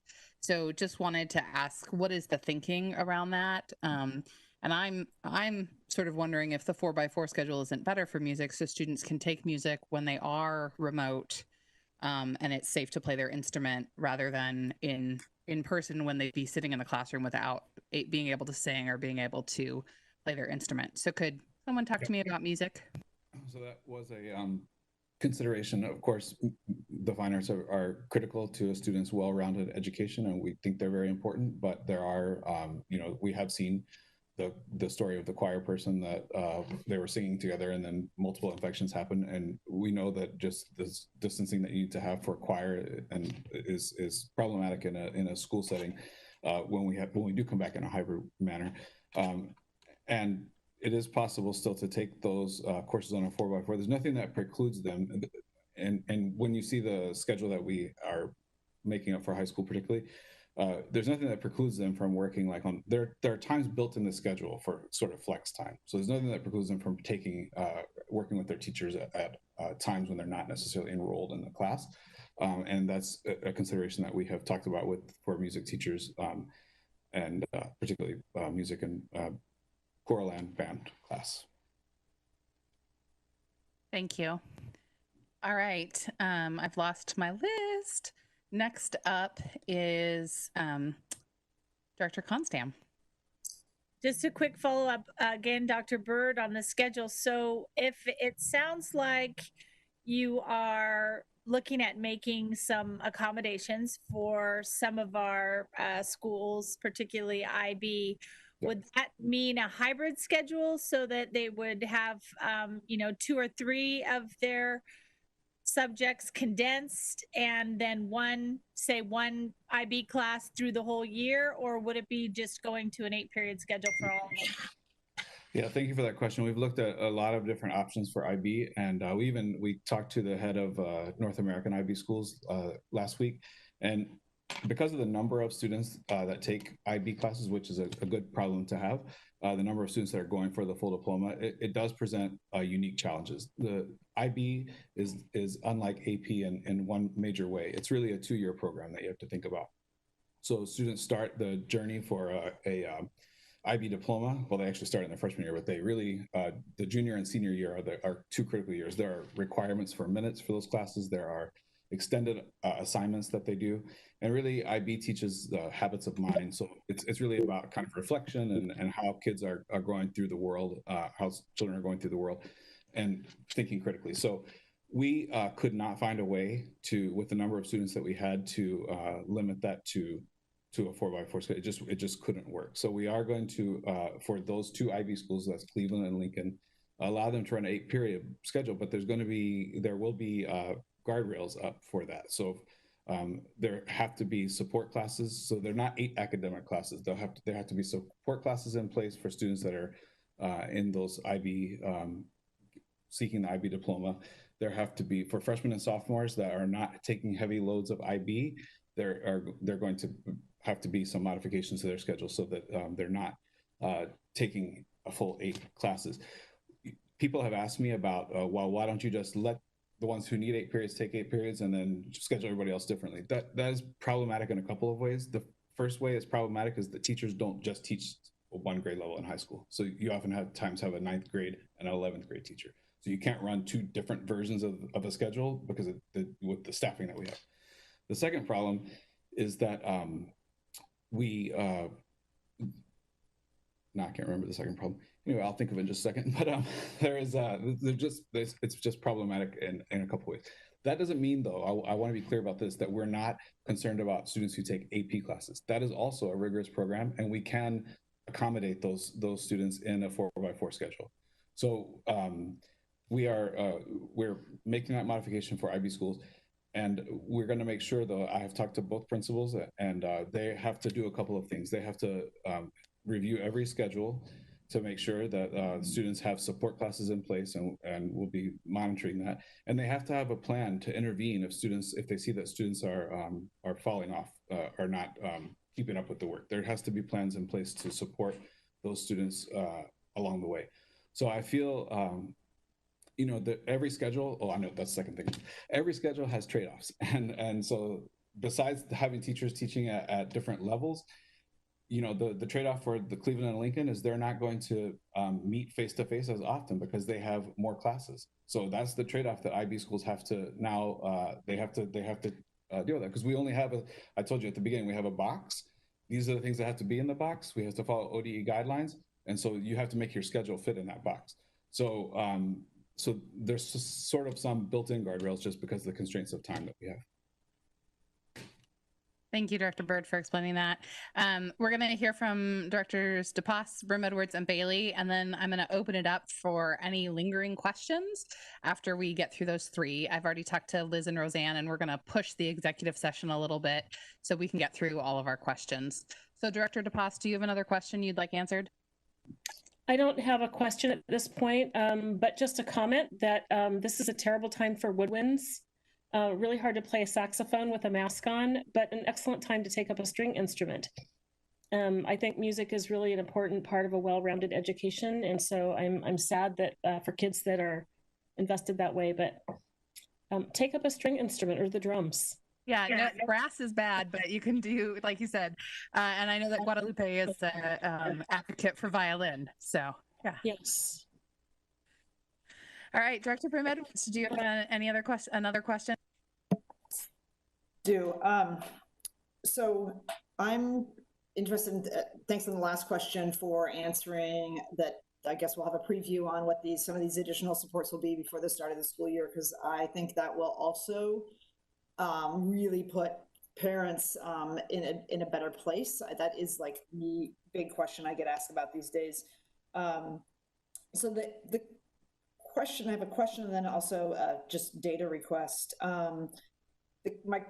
I'll just state what my data request is, and this is for future, but the 2,500 students who had incompletes last spring, like who those students were, what schools, are they actually making up the classes now, or is that why we're going to 4x4? But just getting more data, because I think it sounds like we'll be moving to 2 schools to an 8-class period.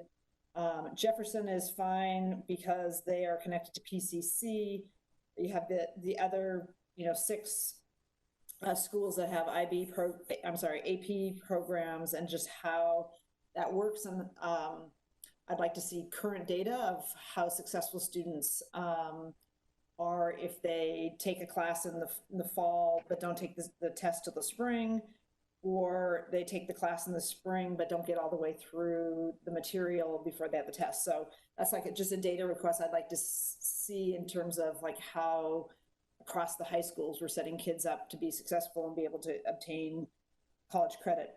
My question that I have is on the feedback loops, and I know everybody gets, because I get it, it is informal feedback through, like when you're at the grocery store or you're out walking or you're at work, you run into parents and staff who provide feedback.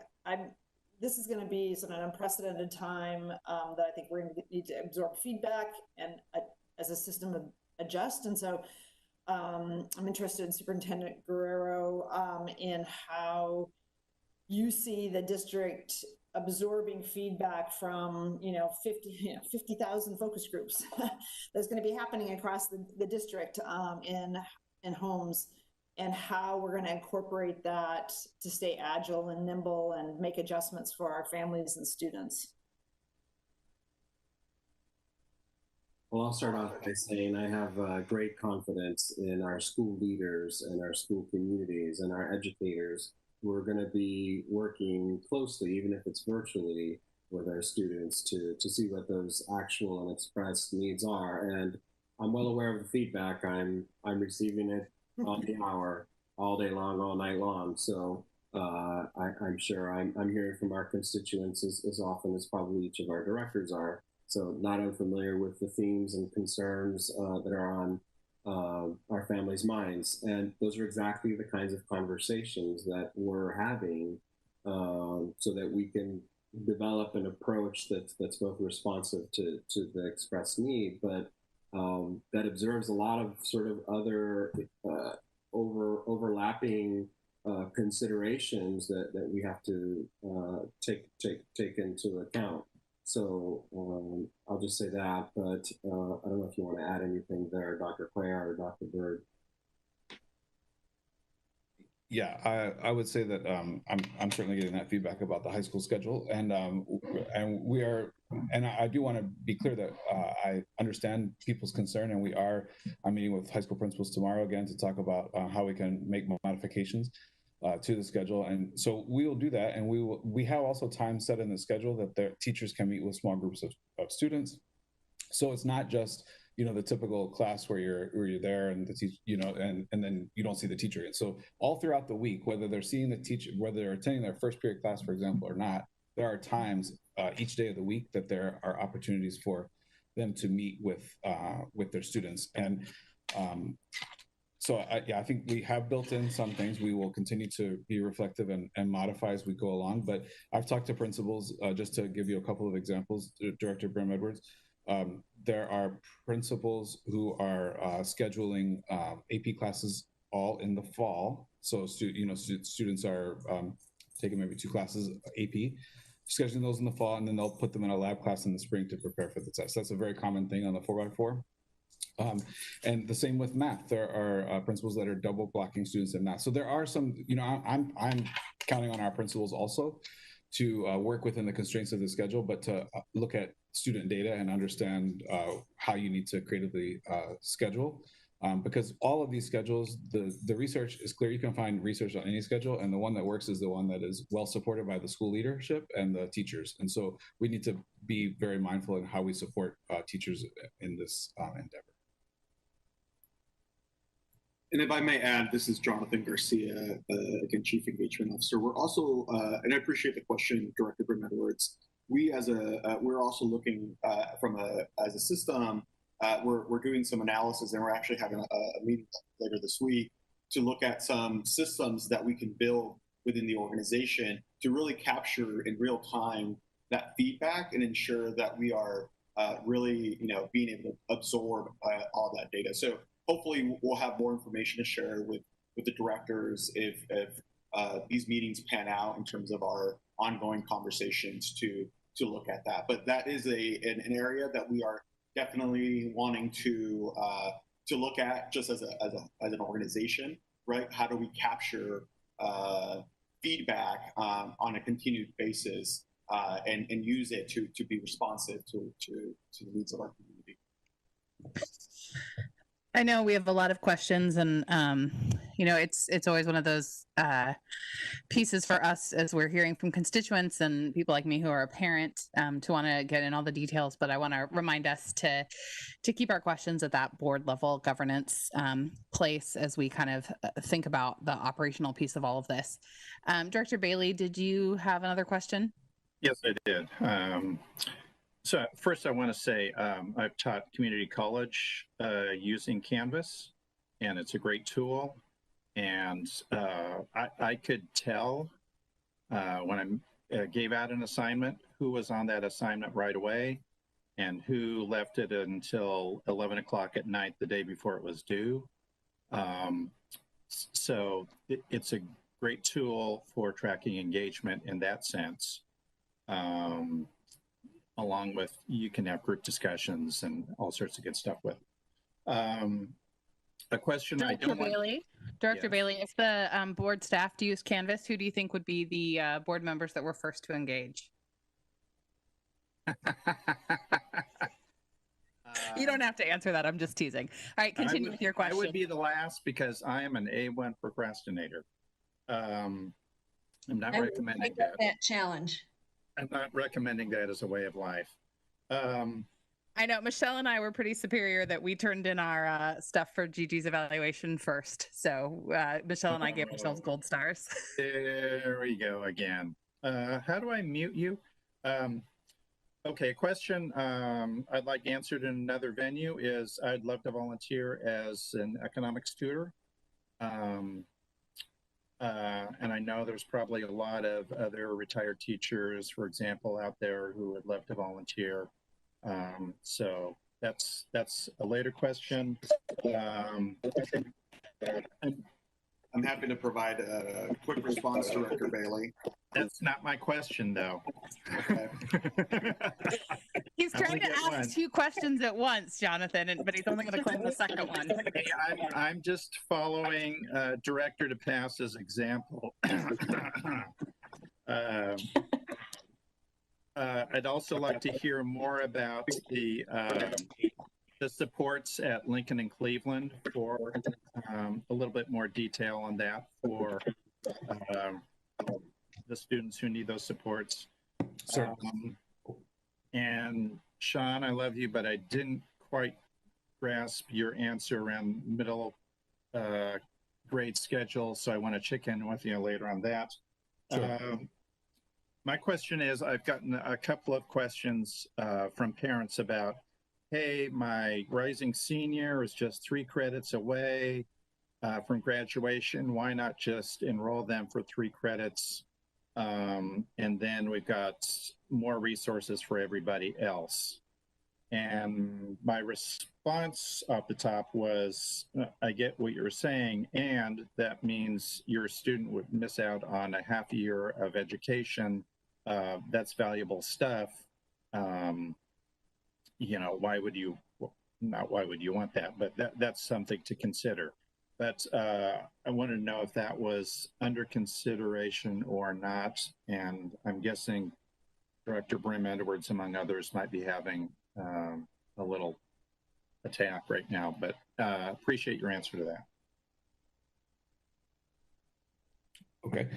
So I want to, so I want to be clear. The only question he's legitimately asked is about the graduating early, and the other stuff you guys can follow up with offline if that is that, just to honor our time. So I would have to absolutely I'd have to follow with all of them offline, probably, Director Bailey. I asked the graduation question earlier today, Scott, and got an email back saying we're working on that. We'll get back to you. So, all right. So I know there's more questions from some of us, so I want to just kind of open it up. If there's anything else burning question or statement that needs to be made as we head into reentry. And again, just wanting to remind us that I know we all, like, I want to know, like, my daughter's schedule and what all's going to happen, and she's at Cleveland. But knowing that some of this is operational, we are going to continue to wait on. So what other questions do you have before we move on?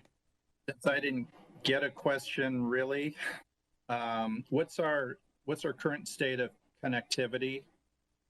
Do we expect to have good Wi-Fi connectivity with every student by the time that those first 2 weeks of opening are up? Do we have that capacity? That's exactly the operational goal that we're striving for, Director Bailey. We want every student to be able to have the device, have the connectivity with enough bandwidth to access the platform and the instruction. This afternoon, our Deputy Superintendent Hertz, our CTO, we participated in a statewide meeting with telecom executives and internet providers because every district has this exact same challenge, even here in the city of Portland. Different providers are wired to different communities and neighborhoods differently, and so we're having to navigate how we make sure our students don't have that digital divide or barrier. So as of right now, we have a healthy stockpile of laptops as well as mobile hotspots from different providers. We're encouraging our principals to continue to message their students. If anyone is still lacking please let us know. Please don't wait till the day before. We don't need any lines at each of our schools. Get them while they're available early. So we're still working that out. And we're following up on some of the initial survey results where families had indicated they were going to need support in these areas. But trust me, this is a daily topic of conversation for us. So I don't know if I don't see CTO Wolf on the screen here if he wants to add anything. Superintendent Guerrero, I think you covered it. Yeah, I think we're initially set for a big push, and we want to get that word out early and give us time should we be overwhelmed. So yeah, it's a primary concern right now. Is data usage an issue for some families, and do we have a solution around that? No, so the hotspots we are using, and we have confirmed with Comcast, there are no caps, on any of the hotspots that we're getting. So they are not capped. We don't have any issues with those. Comcast does cap the limit at 1.2 terabytes, which it would take 364 days of 7 hours a day of streaming meetings to reach that 1.2 terabytes of data on some rough numbers. So we don't feel like that's going to be an issue either. All right, I feel like we're getting really operational in our questions, so I'm going to go ahead and have us move on to the our next parts of our agenda. And if school board members do have further questions, please feel free to email staff, and we can get some of those details and get the rest of our questions answered as we move forward. Does that sound good to everybody? Maybe just maybe as a wrap, the district can provide, or somebody from the district can provide, the webpage information about where the frequently asked questions are and the resources, so that some of those questions that have already been answered that are posted. So I don't have it on hand, but maybe. Thank you. It was linked in the last slide of our PowerPoint, and so it is on the main web page. And so if you go to the last part of our slide presentation, we didn't get through the last slide, it'll be there. And you can also just go to pps.net and look for the reentry logo. Great. So the average parent, they can go there. There's frequently asked questions, a lot of resources for them to tap into. Yes. pps.net. Thanks. Yes. And Director Brim-Edwards, this is David Roy. I would add that some of the things covered this evening were things that were finalized this afternoon. And so you may find a couple of things that are not there right now, but will be by tomorrow morning. Awesome. Thank you. What time tomorrow, David? I'd say about 8:02. Okay, I'll be checking. No, I will not be checking at that time. A couple of things as we move on. One is that I'm hearing rumors that the Timbers won. So congratulations to the Timbers. If I'm spoiling that for anyone. And the Blazers. And the Blazers won. So that's who are now firmly in 8th place. So let's go, Dame. Portland Pride. It looks like Representative Shu had something you wanted to add, Nathaniel. Yeah, I never got my question in. Could I ask that? Yeah, go ahead. Great, thank you. Yeah, I'm sorry to focus on this so much, but I'd like to go back to the 4x4 schedule. Just briefly. Could someone clarify how specifically it is intended to benefit students who have been struggling in this environment? Because I'm concerned that given that it's got twice the intensity per class per week, that it would be much easier to fall behind and more difficult to dig yourself out. Sure. So it's intended to help students because they only have to have 4 teachers instead of 8, and so you're meeting every day for 75 minutes for 18 weeks instead of every other day for 75 minutes. So the time is exactly the same. And so yes, is it condensed? Yes, but you will see that teachers are able to adjust their their instructional strategies to meet the needs of students, but it's based really on the need of so many of our high school students that have to either care for a younger sibling, perhaps they have a job, and so they're not going to be in front of a teacher every day like they would normally be. So while it may seem like, oh, it's fine because it's online, but you're juggling 8 of those classes and you're doing these other things like perhaps you're watching a younger sibling, or perhaps you have to work part of the day. So it really is designed to focus on the students who data shows us need some support. And as I said at the outset, every schedule has its setbacks and has its advantages. I know that you and I are scheduled to talk, I think, later this week, so I think we can go more in depth in it, and I'll show you some different things that we can do to make it flexible. Thank you. And thanks for taking the time, Dr. Bird, to really answer that question with Nathaniel later this week. Danny texted me that Lillard scored 61 points tonight, so we can have Portland Pride with the Timbers, with the Blazers, with all the amazing things happening. I think there's a lot of amazing things happening that we've just heard about tonight. And again, I think our commentator, Erica Compare, talked about nice words.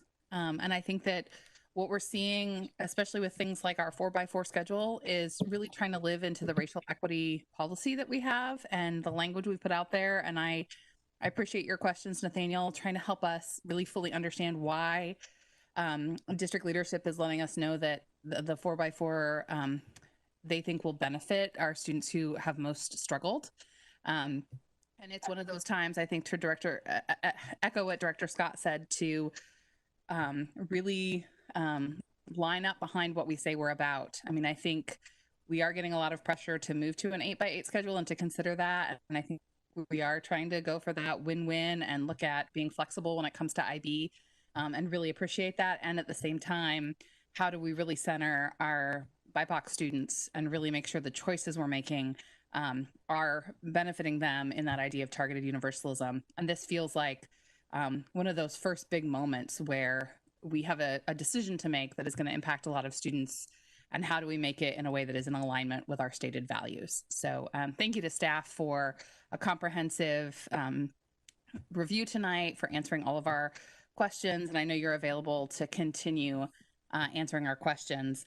The other thing I want to celebrate tonight is it was about 3 years ago, exactly, I think, that we hired Superintendent Guerrero.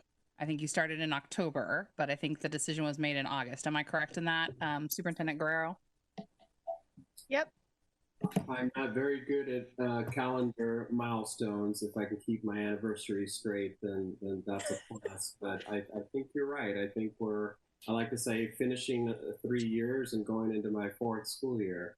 But staff earlier was pointing out the same anniversary. So I hope there's no buyer's remorse. We're trying to give it our all here, and looking forward to yet another school year with fresh challenges.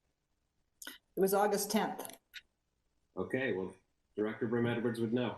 Yeah, Julia, we have you to thank for doing a lot of the work to get Superintendent Guerrero here.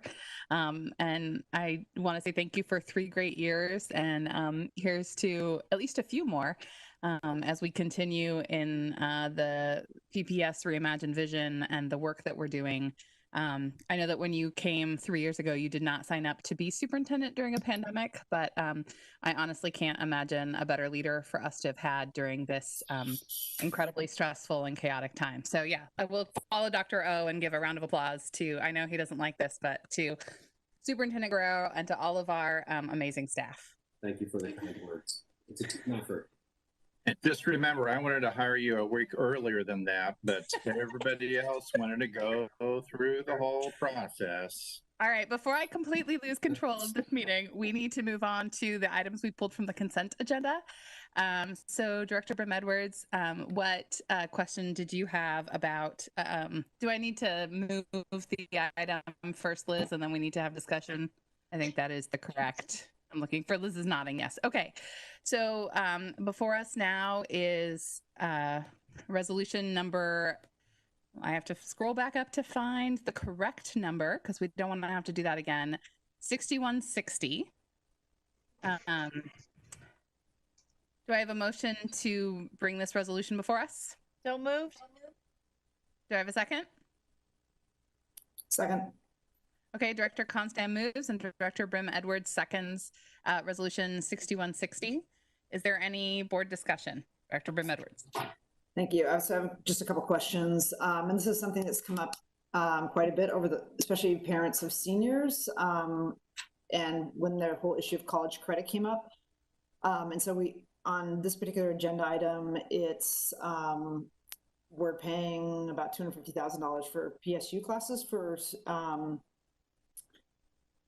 students from 3 schools to take a senior inquiry. And so the question I had for Dr. Cuellar was how many credits, if the students who take these classes, how many college credits they get, and whether they also get high school credits. That's the first question. Yes, ma'am. They get a total of 2 PPS credits, and they will also receive 15 PSU credits. And then, so given that that's 3 of our high schools, and I know, and then Jefferson has, of course, their partnership with PCC. So the other high school students, would this be something they'd have access to, or what do they have that's comparable? That would be comparable. Right. So we have roughly about over 400 students combined through Jefferson, Madison, and Roosevelt that are involved in the senior inquiry program through PSU and through PCC, and through, you asked the question specifically for Benson Franklin Grant. Do they have access? Well, they have a variety of different courses. They have like ELA, a variety of ELA level coursework through, dual credit. They have AP courses. And then of course there's a $125 student fee if they wanted to access that program that was not connected through what we discussed through the PSU program. So if other students wanted to access it, their alternative would be they have something in their school already. Sorry. Correct. Okay. This is just flagging, and maybe I could take this offline. Dr. Bird, the whole question of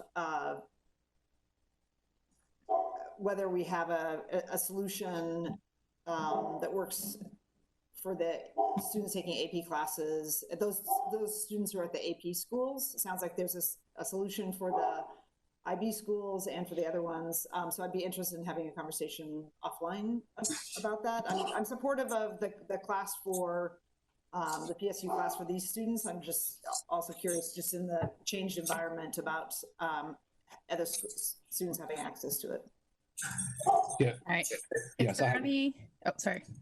Sorry. Director Hermos, I will follow up with you because we have some information about how we're doing for those Challenger students. I have some information for you. Thank you, Dr. Bird. Is there any further discussion on 6160? Well, just wanted to reiterate one thing, Chair Lowry, Director Brim Edwards, also with AP, it's important to know that that's also free.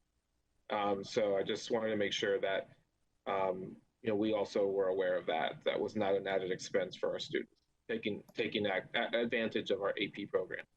Great, thank you. And Dr. Cuellar, sorry, Ailey, 1 second. So the dual credit is subsidized and the AP is subsidized, but IB testing is not. Is that correct?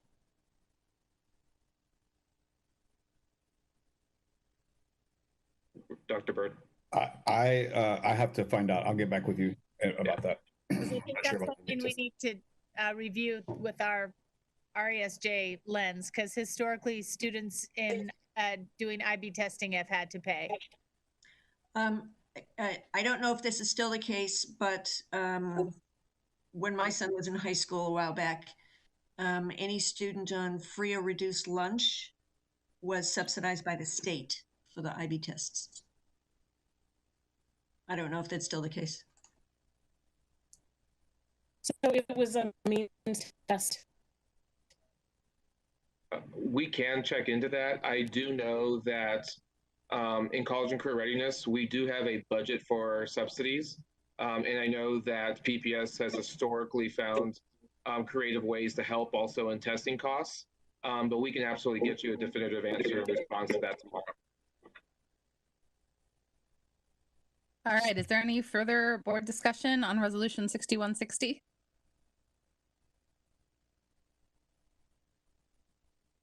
All right. The board will now vote on Resolution 6160. All in favor, please indicate by saying yes. Yes. Yes. All opposed, please indicate by saying no. Are there any abstentions? All right, Resolution 6160 is approved by a vote of 7-0 with Student Representative Shu voting. Yes. All right. Excellent. Is there any other business before we adjourn tonight?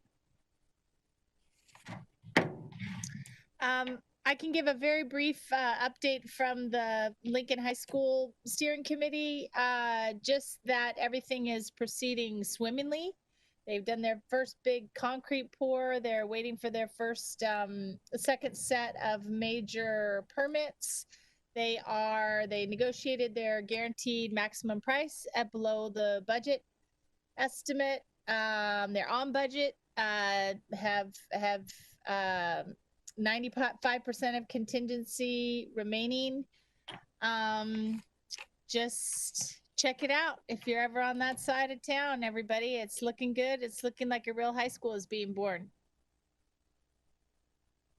Any other board reports or comments?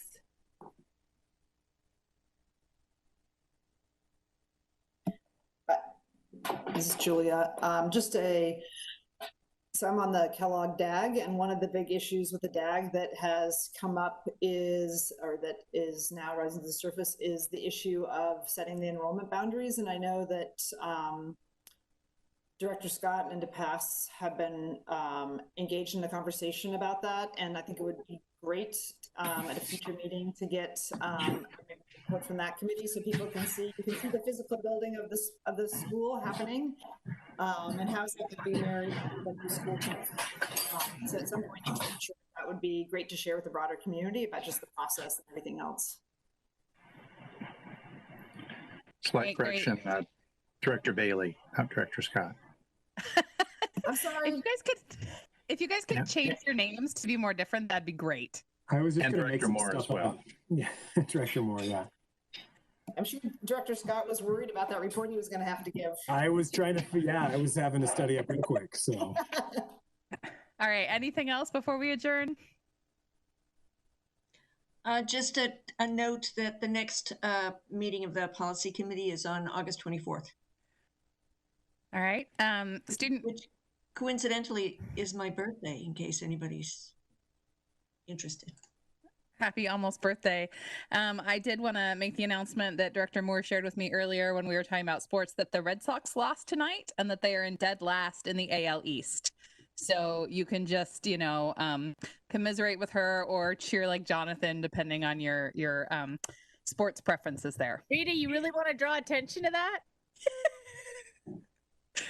I don't know that she meant for me to read that text, but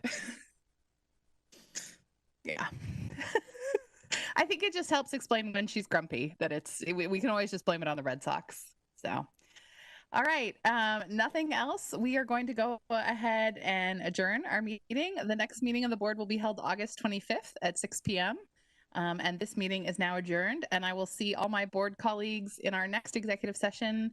Let's give ourselves a 5-minute break and we will start at 8:30. All right. Thanks, everyone.